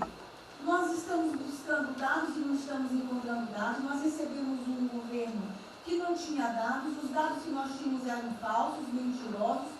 Um Brasil de achismo, um Brasil de talvez, eu acho que é, talvez sim, talvez não.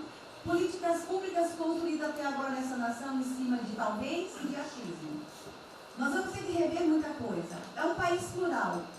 Quando a gente foi buscar os povos tradicionais agora para a gente construir enfrentamento ao coronavírus, nós descobrimos, ministros, que nós temos 1.300.000 ucranianos no Brasil. Ninguém nunca falou de ucranianos para nós no Brasil.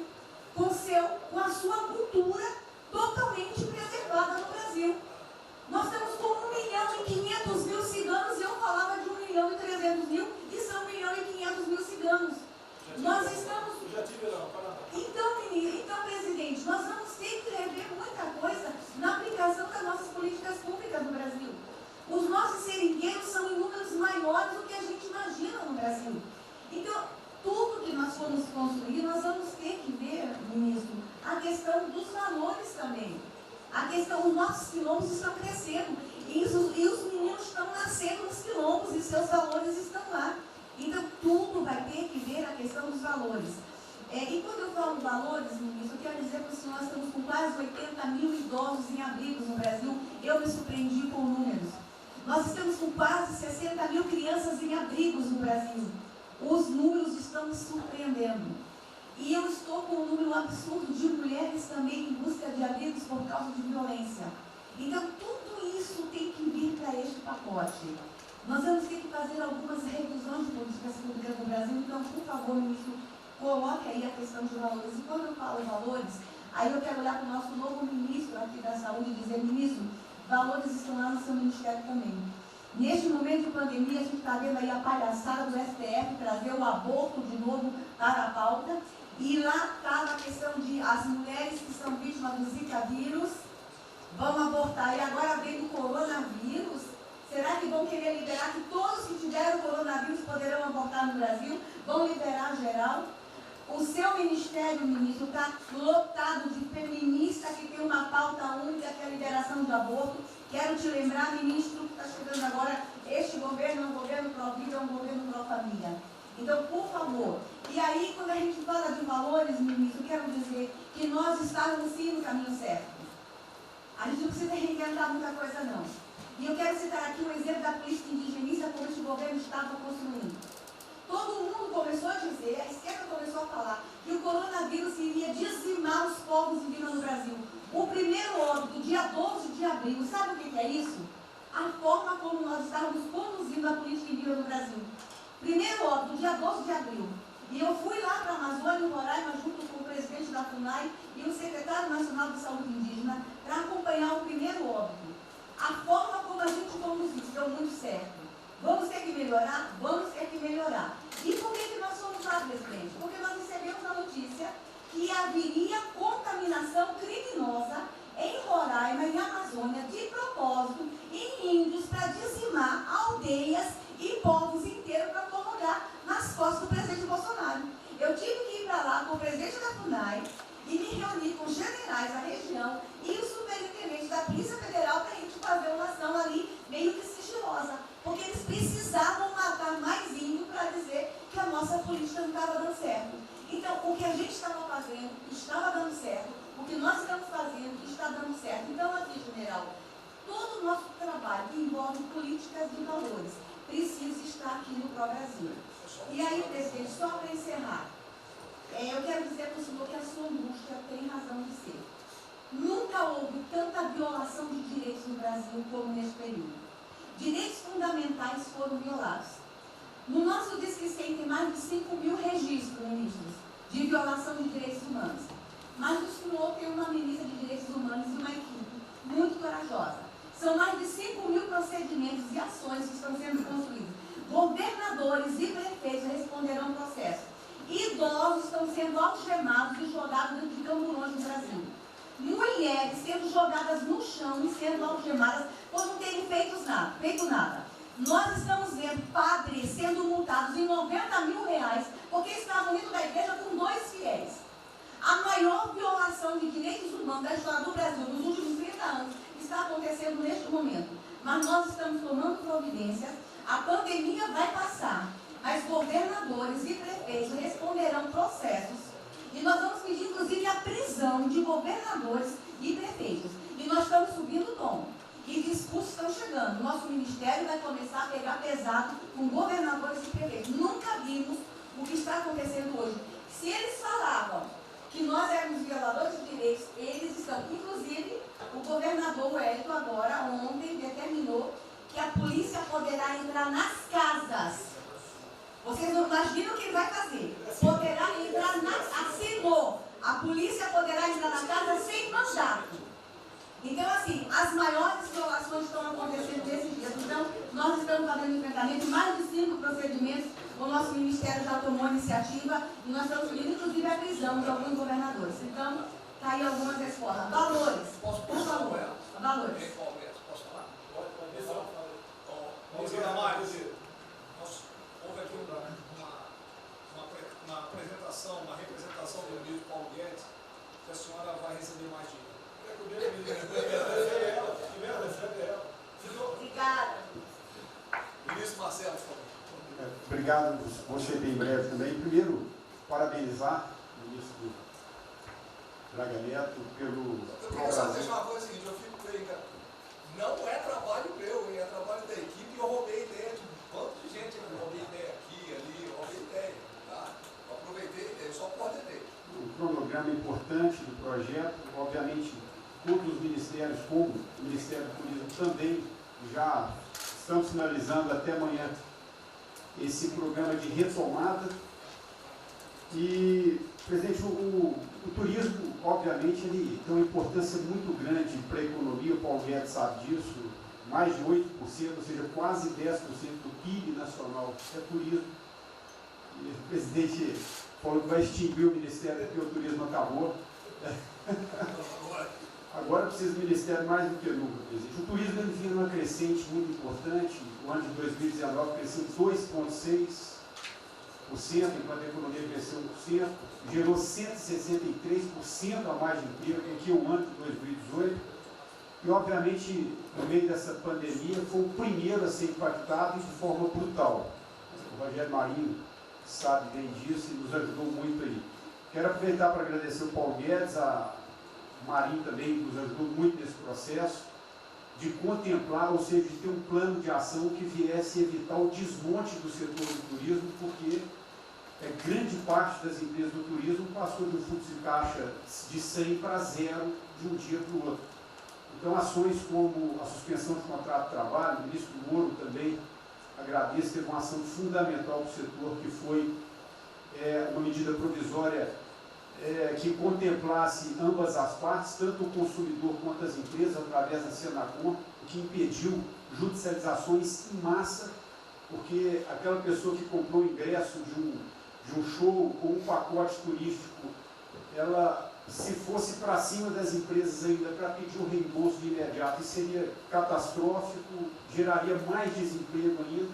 Essa medida provisória garantiu que as empresas pudessem ter um fôlego, um prazo aí de até 12 meses para fazer esse reembolso. O terceiro ponto foi a questão dos créditos, que está terminando de ser fechado junto ao BNDES. Agradeço muito aí também o Montesano, a Caixa Econômica também, o Pedro, o ministro Paulo Guedes, que o entrave maior estava na questão das garantias, mas a gente está conseguindo finalizar esse modelo de crédito para contemplar a todos, desde o MEI ao micro, pequeno, médio, o grande empresário no Brasil do setor do turismo. O setor, presidente, ficou muito feliz, se sentindo contemplado com todas essas ações e medidas por parte do governo federal.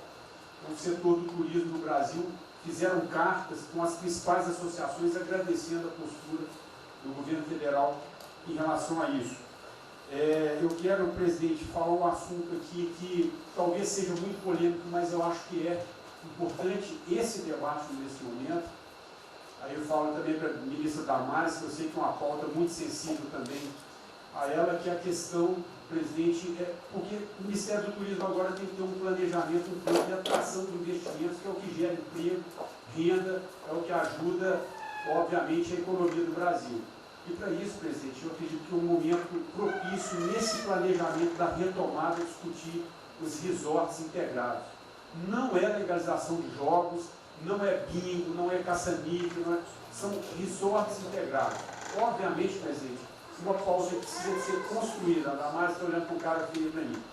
A pauta precisa ser construída com as bancadas da Câmara, tanto a evangélica quanto a católica, mostrando ou desmistificando vários mitos que giram em torno disso. Não sei se o ministro Paulo Guedes concorda. Nós temos a possibilidade de atrair pelo menos 40 bilhões de dólares para o Brasil só de outorgas, de investimentos imediatos para essa pauta.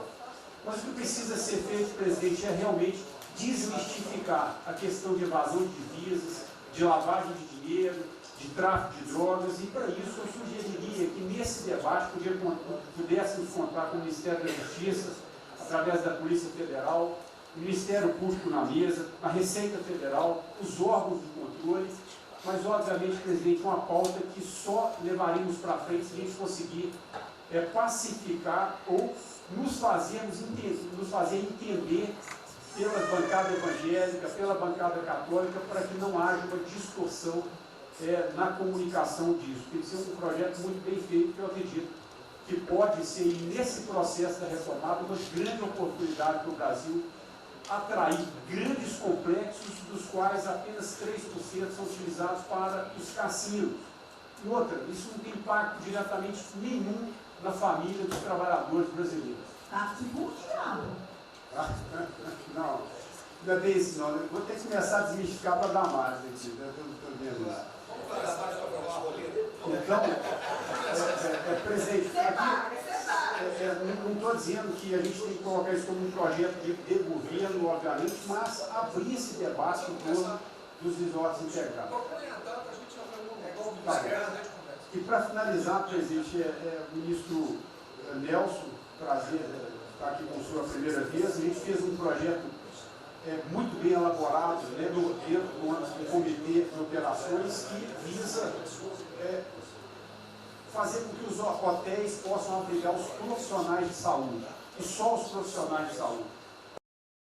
A questão do anterior do Ministério, por 2 vezes eu mandei a mensagem, não se manifestou, não se interessou, mas eu acredito que é um projeto que pode, sobretudo, trazer para o governo federal uma boa visibilidade com essa preocupação de quem está na linha de frente de combate, que são os profissionais de saúde. Visando 2 coisas, eu já vou terminar, que é primeiro melhorar essa logística do profissional de saúde, que sempre tem um hotel próximo ao hospital, aos hospitais, e também a preservação da família desses profissionais, mostrando, obviamente, a acessibilidade do presidente Jair Bolsonaro na preocupação com essas vidas desses profissionais. Obrigado. Parece que é hoje às 16 horas. Hoje, então. É uma reunião marcada para a gente discutir isso aí. Obrigado. Saúde e turismo. Penúltimo debatedor, o ministro Weintraub. Obrigado. Em 3 anos eu... Fica lá no penúltimo. Muito obrigado. Em 3 anos, através do Onix, eu conheci o presidente. Nesses 3 anos eu não pedi uma única conselho, não tentei promover minha carreira, me ferrei na física, ameaça de morte, na universidade, e o que me fez, naquele momento, embarcar junto, era a luta pela liberdade. Eu não quero ser escravo nesse país, e acabar com essa porcaria que é Brasília. Isso aqui é um campo de corrupção, de privilégio. Eu tinha uma visão extremamente negativa de Brasília. Brasília é muito pior do que eu podia imaginar. As pessoas aqui perdem a percepção, a empatia, a relação com o povo. Se sentem inexpugnáveis. Eu tive o privilégio de ver a mais da metade desse time chegar. Fui secretário executivo do Ministro Onix. Eu acho que a gente está perdendo um pouco desse espírito. A gente está perdendo a luta pela liberdade. É isso que o povo está gritando. Não está gritando para ter mais Estado, para ter mais projetos, para ter mais... O povo está gritando por liberdade. Ponto. Eu acho que é isso que a gente está perdendo. Está perdendo mesmo. O povo está querendo ver o que me trouxe até aqui. Eu, por mim, botava esses vagabundos todos na cadeia. Começando no STF. E é isso que me choca. É só isso, presidente. Eu realmente acho que toda essa discussão de vamos fazer isso, vamos fazer aquilo, eu vi muitos ministros que chegaram, foram embora. Eu percebo que tem muita gente com agenda própria. Eu percebo que tem, assim, tem um jogo que é jogado aqui, mas eu não vim para jogar o jogo. Eu vim aqui para lutar. E eu luto e me ferro. Eu estou com um monte de processo aqui no Comitê de Ética da Presidência. Eu sou o único que levou processo. É um absurdo o que está acontecendo aqui no Brasil. A gente está conversando com quem a gente tinha que lutar. A gente não está sendo duro bastante contra os privilégios, contra o tamanho do Estado. E eu realmente estou aqui de peito aberto, como vocês sabem disso. Levo tiro, odeio o Partido Comunista, que está querendo transformar a gente numa colônia. Esse país não é. Odeio o termo povos indígenas, odeio esse termo, odeio. Povos ciganos, só tem um povo nesse país. Quer, não quer, ser que é povo brasileiro, só tem um povo. Pode ser preto, pode ser branco, pode ser japonês, pode ser descendente de índio, mas tem que ser brasileiro, pô. Acabar com esse negócio de povos e privilégios. Só pode ter um povo. Não pode ter ministro que acha que é melhor do que o povo, do que o cidadão.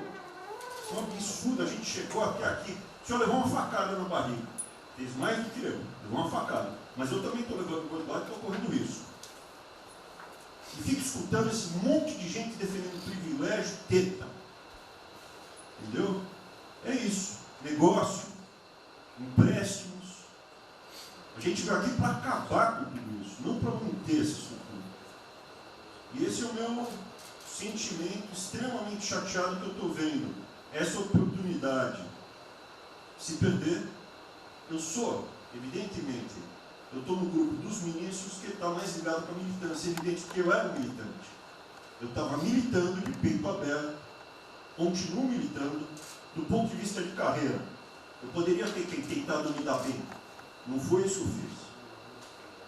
Não foi isso que eu fiz. Sei que isso daqui é um palácio, existem intrigas palacianas, estou sendo muito franco.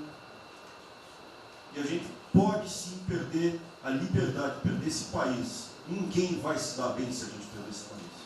Quem vai se dar bem são pouquíssimas famílias. Pouquíssimas famílias. Não se iludam.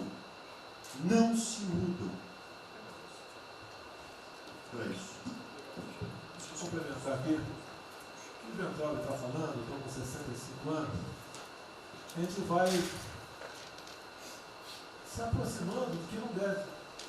Eu já tenho me policiado tocante a isso daí.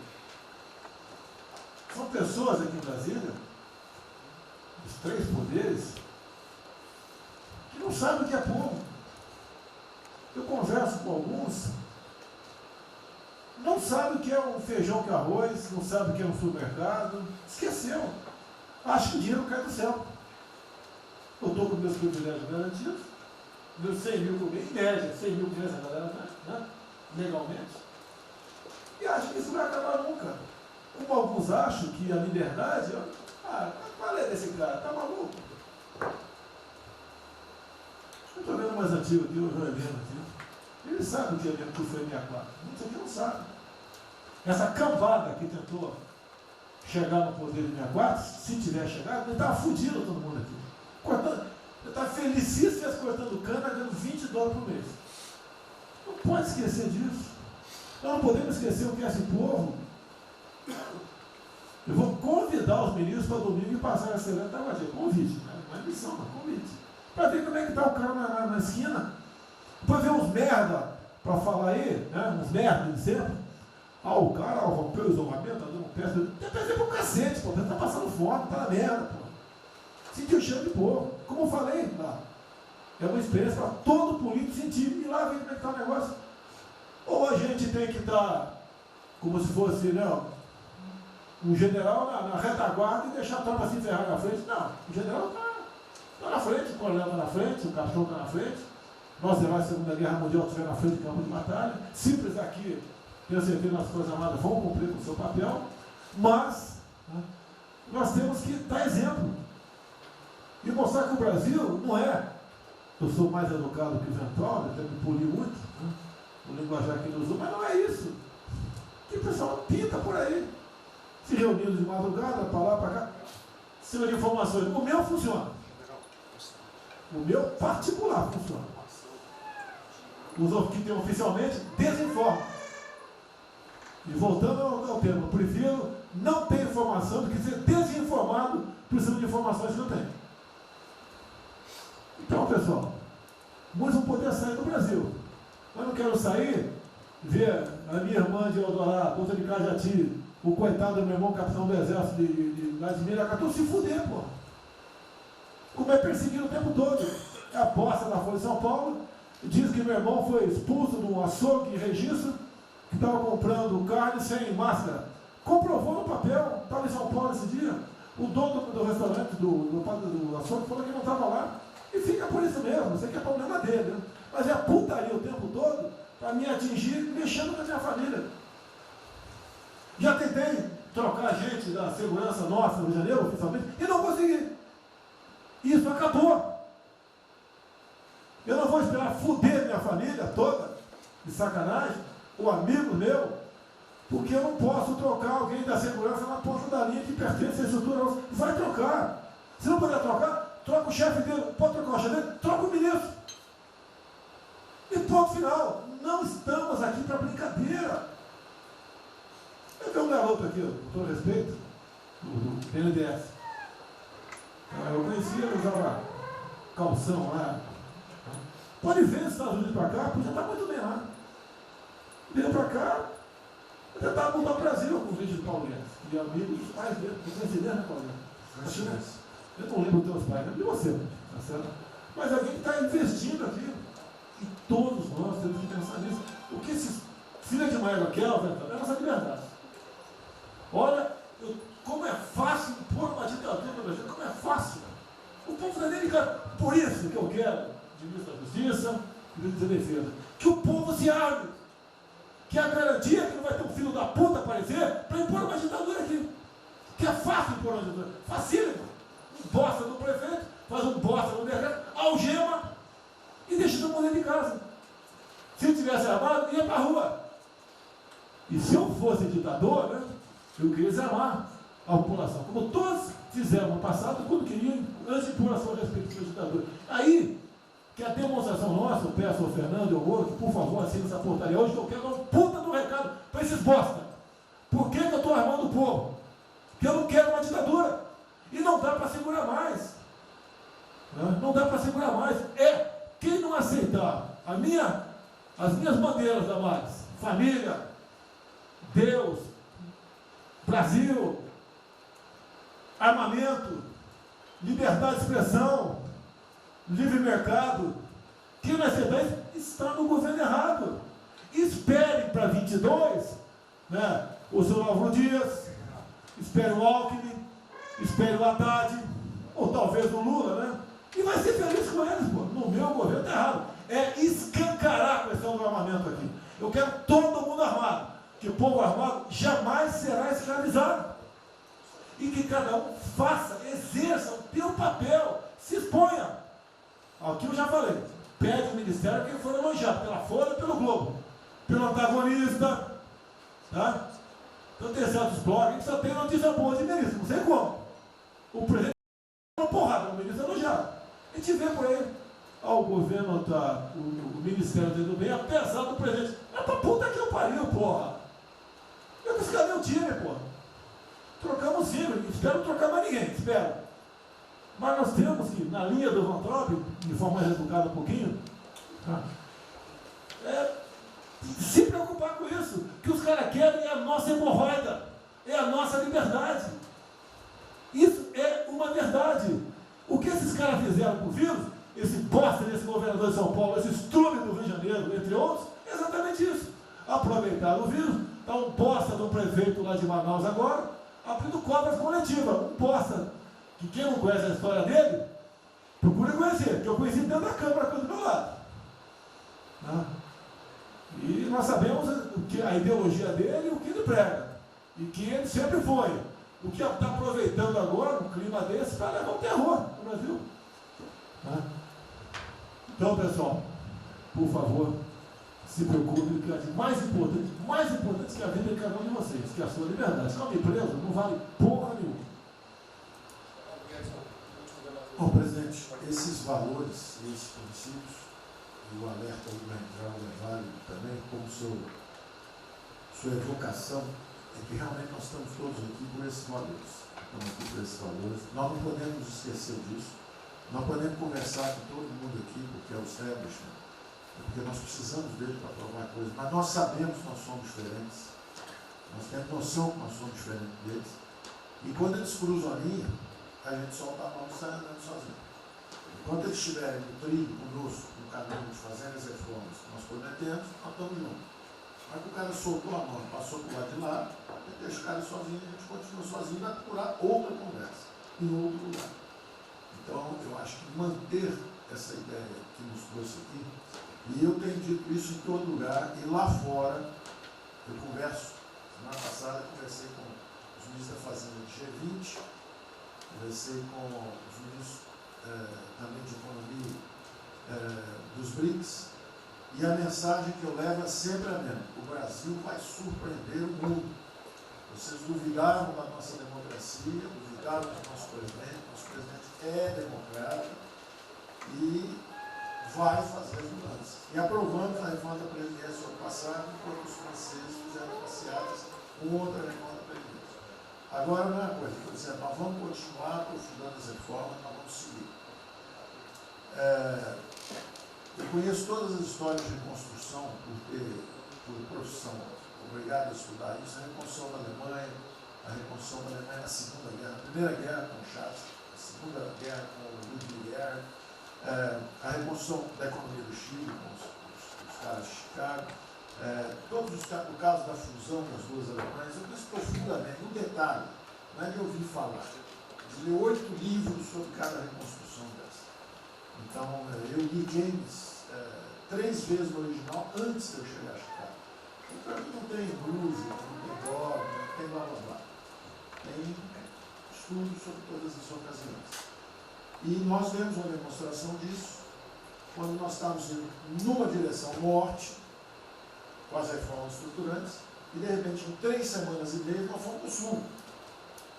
Nós somos elogiados hoje lá fora, semana passada, todo mundo elogiando, fazendo referência, que o Brasil está à frente de todos os emergentes, e Paris passou ali, só está atrás um pouquinho dos Estados Unidos. Os Estados Unidos está naquele caso, que é um cara que tem a moeda forte, ele tinha um trilhão para cada problema que ele tem e ninguém reclama.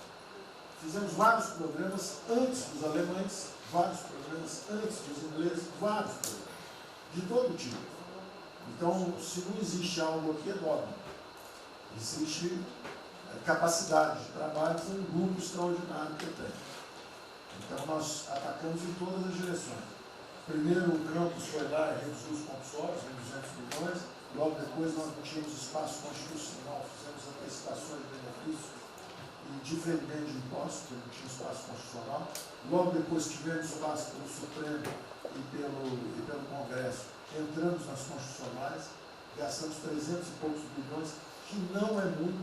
Tem uma ideia, o último déficit do governo Temer foi 160. Nós gastamos 300. Não gastamos tanto assim, mas atingimos 50 milhões de brasileiros, como diz lá o Pedro. 70 milhões de brasileiros. Lançando essa camada para os mais frágeis, pegamos os idosos, pegamos as empresas, microcrédito, depois de 0 a 10, 360 mil, depois de 360 a 10 milhões, Montamos um comitê de bancos, estamos lá com o Montesano agora fazendo justamente a reestruturação. Não vai ter molezinha para a empresa aérea, para nada disso. É dinheiro que nós vamos botar usando a melhor tecnologia financeira lá de fora. Nós vamos botar dinheiro, vai dar certo, nós vamos ganhar dinheiro. Nós vamos ganhar dinheiro usando recursos públicos para salvar grandes companhias. Agora nós vamos perder dinheiro salvando empresas pequenininhas.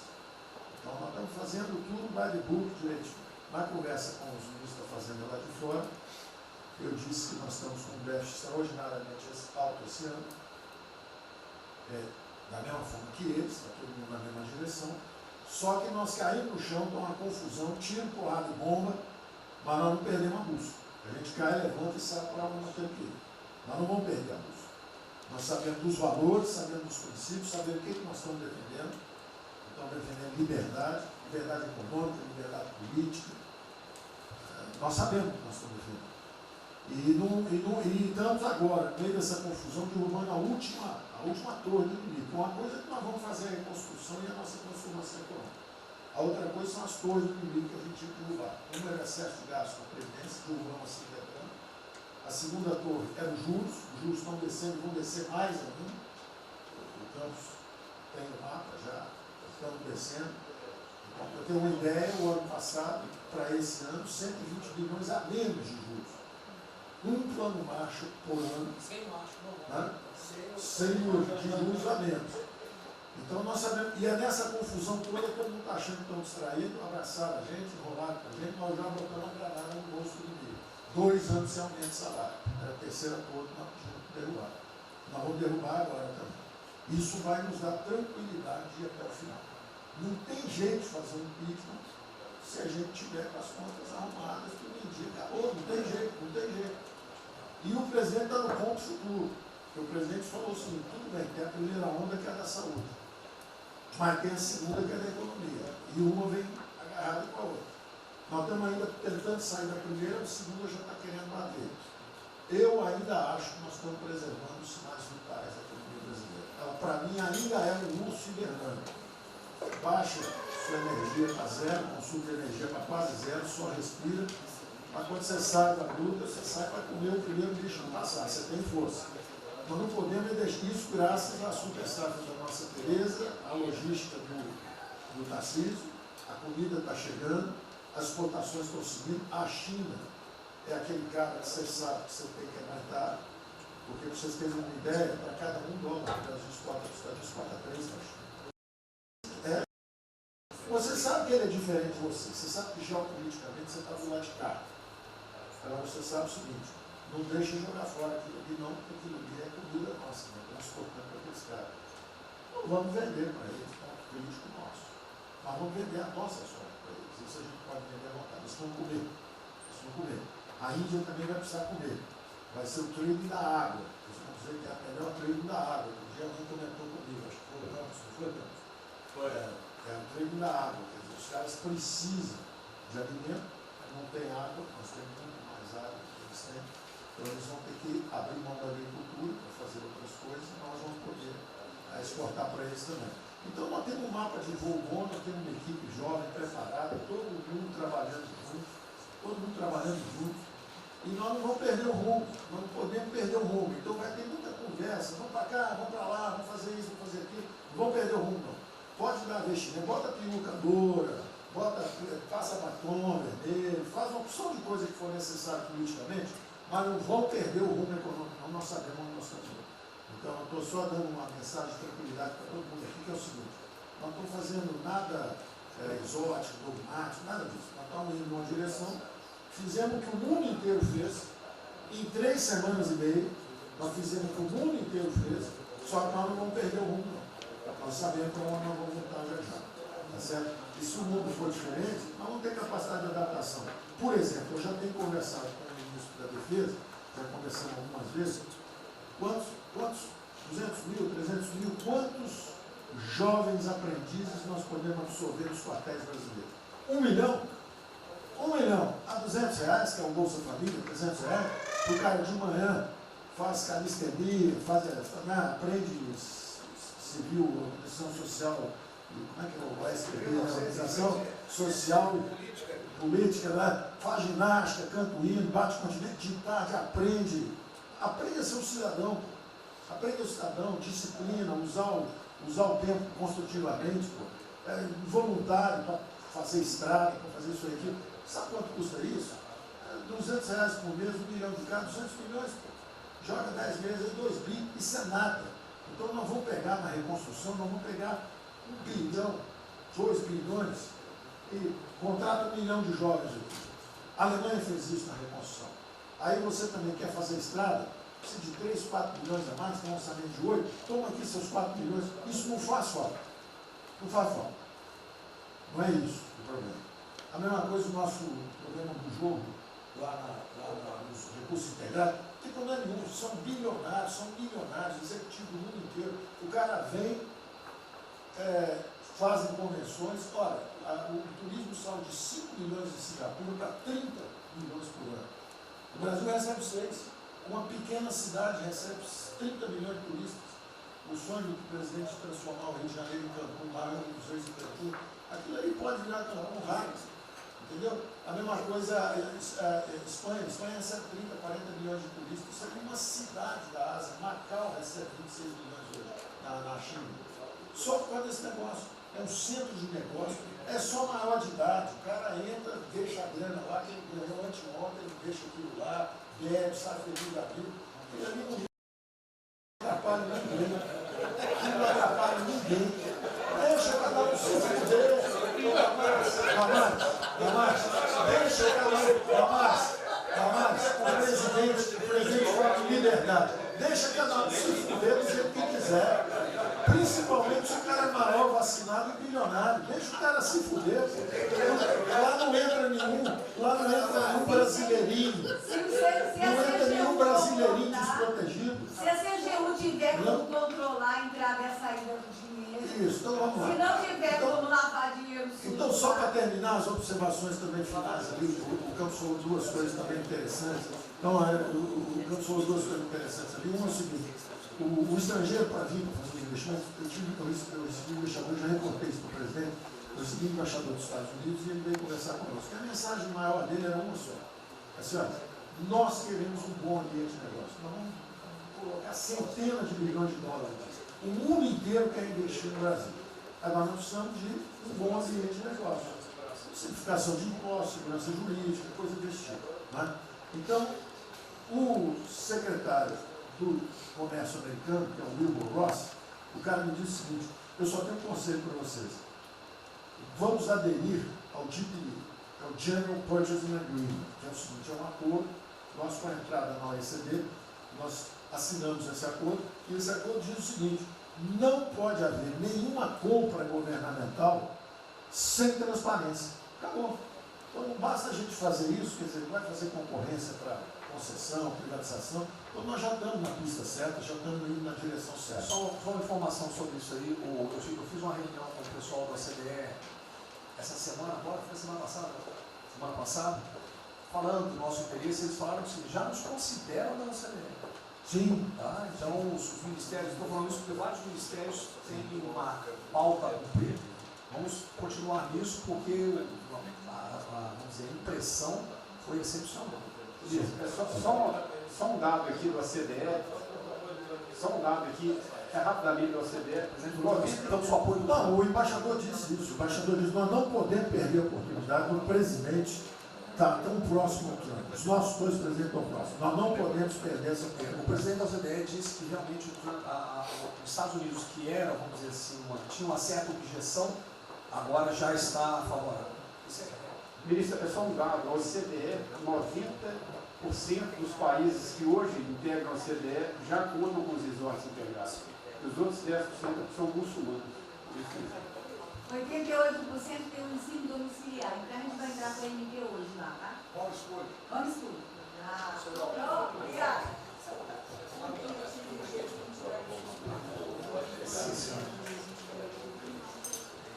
Uma nova ordem para o coronavírus, muitos países vão colocar regras para ter estoque novamente. Eu acho que não é o nosso caso. Nós temos que ter acesso ao mercado, mas nós precisamos incentivar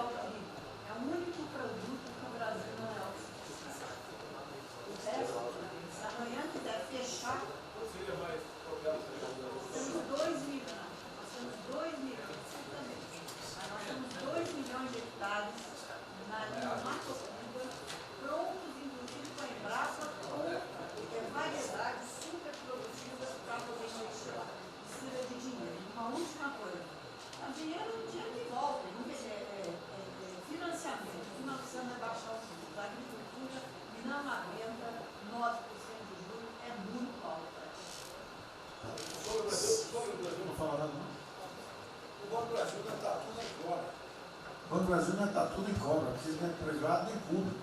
Então, se for apertar o Rubem, coitado, ele é super liberal. Mas se apertar ele e falar, bota o juro baixo, eu não posso, senão a turma, os privados, meus minoritários me apertam. Aí você vai falar assim, bota o juro alto, eu não posso, porque senão o governo me aperta. O Banco do Brasil é um caso pronto de privatização. É um caso pronto, e a gente não está dando espaço. O senhor já notou que o BNDES e a Caixa, que são nossos públicos, a gente faz o que a gente quer. O Banco Brasileiro não consegue fazer nada, tem um liberal lá. Então tem que vender essa porra logo. Apesar de todo aumento de risco que passou a haver no sistema bancário, o Banco do Brasil está expandindo bastante seus empréstimos. E a agricultura, a ministra Tereza Cristina testemunha aqui de que o apoio está sendo muito grande e nós estamos numa situação confortável, ministro, porque, primeiro porque, em termos de liquidez, o público vê o Banco do Brasil como um porto seguro. Então, nós não estamos tendo problemas que outros bancos estão tendo, de preocupação com a liquidez do banco, com a rigidez do banco. E na nossa formação de resultado, as pessoas físicas não têm um papel preponderante dentro do Banco do Brasil. E nós temos a felicidade, nesse momento, de contar com folhas de pagamento de empresas públicas, das Forças Armadas, né? Que, em termos relativos, estão numa situação mais segura do cidadão comum, que não participa de empresas públicas. Mas só confessa o seu sonho. Confessa o sonho. Confessa o seu sonho. Em relação à privatização... Foi em 23 a confessa, agora não. Em relação à privatização, eu acho que fica claro que com o BNDES cuidando do desenvolvimento e com a Caixa cuidando da área social, o Banco do Brasil estaria pronto para um programa de privatização. Né? Mas isso a gente pode fazer. Só se discute, só se fala isso em 23. A gente pode fazer um dia um seminário aí, que possa escrever aí. Porque o Banco do Brasil, no passado, teve muitos privilégios pelo fato de ser público. Né? As folhas de pagamento vinham naturalmente do Banco do Brasil para a Caixa, a administração dos depósitos judiciais eram sempre do Banco do Brasil e da Caixa. Hoje isso tudo é processo de concorrência. Nós temos que pagar muito caro por esses antigos privilégios que não são mais privilégios. E fica só o lado ruim de ser estatal, pesando no Banco do Brasil. Porque a gente não tem a mesma facilidade de contratação, a gente não tem a mesma facilidade de demissão de maus funcionários e vai por diante. Quer dizer, tudo tem que submeter ao governo, tem o Tribunal de Contas travando tudo. Né? O Tribunal de Contas, hoje em dia, é uma usina de terror. Se a gente faz alguma coisa, está arriscado ir para a cadeia. Se não faz, é processado por inação. Você não tomou as providências que tinha que ter tomado. Virou um terror isso. Se ficar o bicho quieto, se correr o bicho come. Agora, se me permite, eu queria fazer uma observação rápida sobre a área de medicina. Eu acompanho os números diariamente. Eu vejo que os óbitos, eles chegaram diários, passaram de 200 durante alguns dias, 4, 5 dias, mais de 200 pessoas sendo mortas. De uns 4, 5 dias para cá, esses óbitos caíram bastante, já não chegam mais na casa de 200. A minha sensação, de quem não é especialista no negócio, mas que observa os números, é que o tal do pico, o tal famoso pico, que gerava tantas preocupações, a minha sensação é que esse pico já passou. Né? Agora... É que o senhor não viu o número que nós mostramos assim agora, mas isso é outra história. Senhores, sem querer cortar, muito obrigado a todos, porque senão...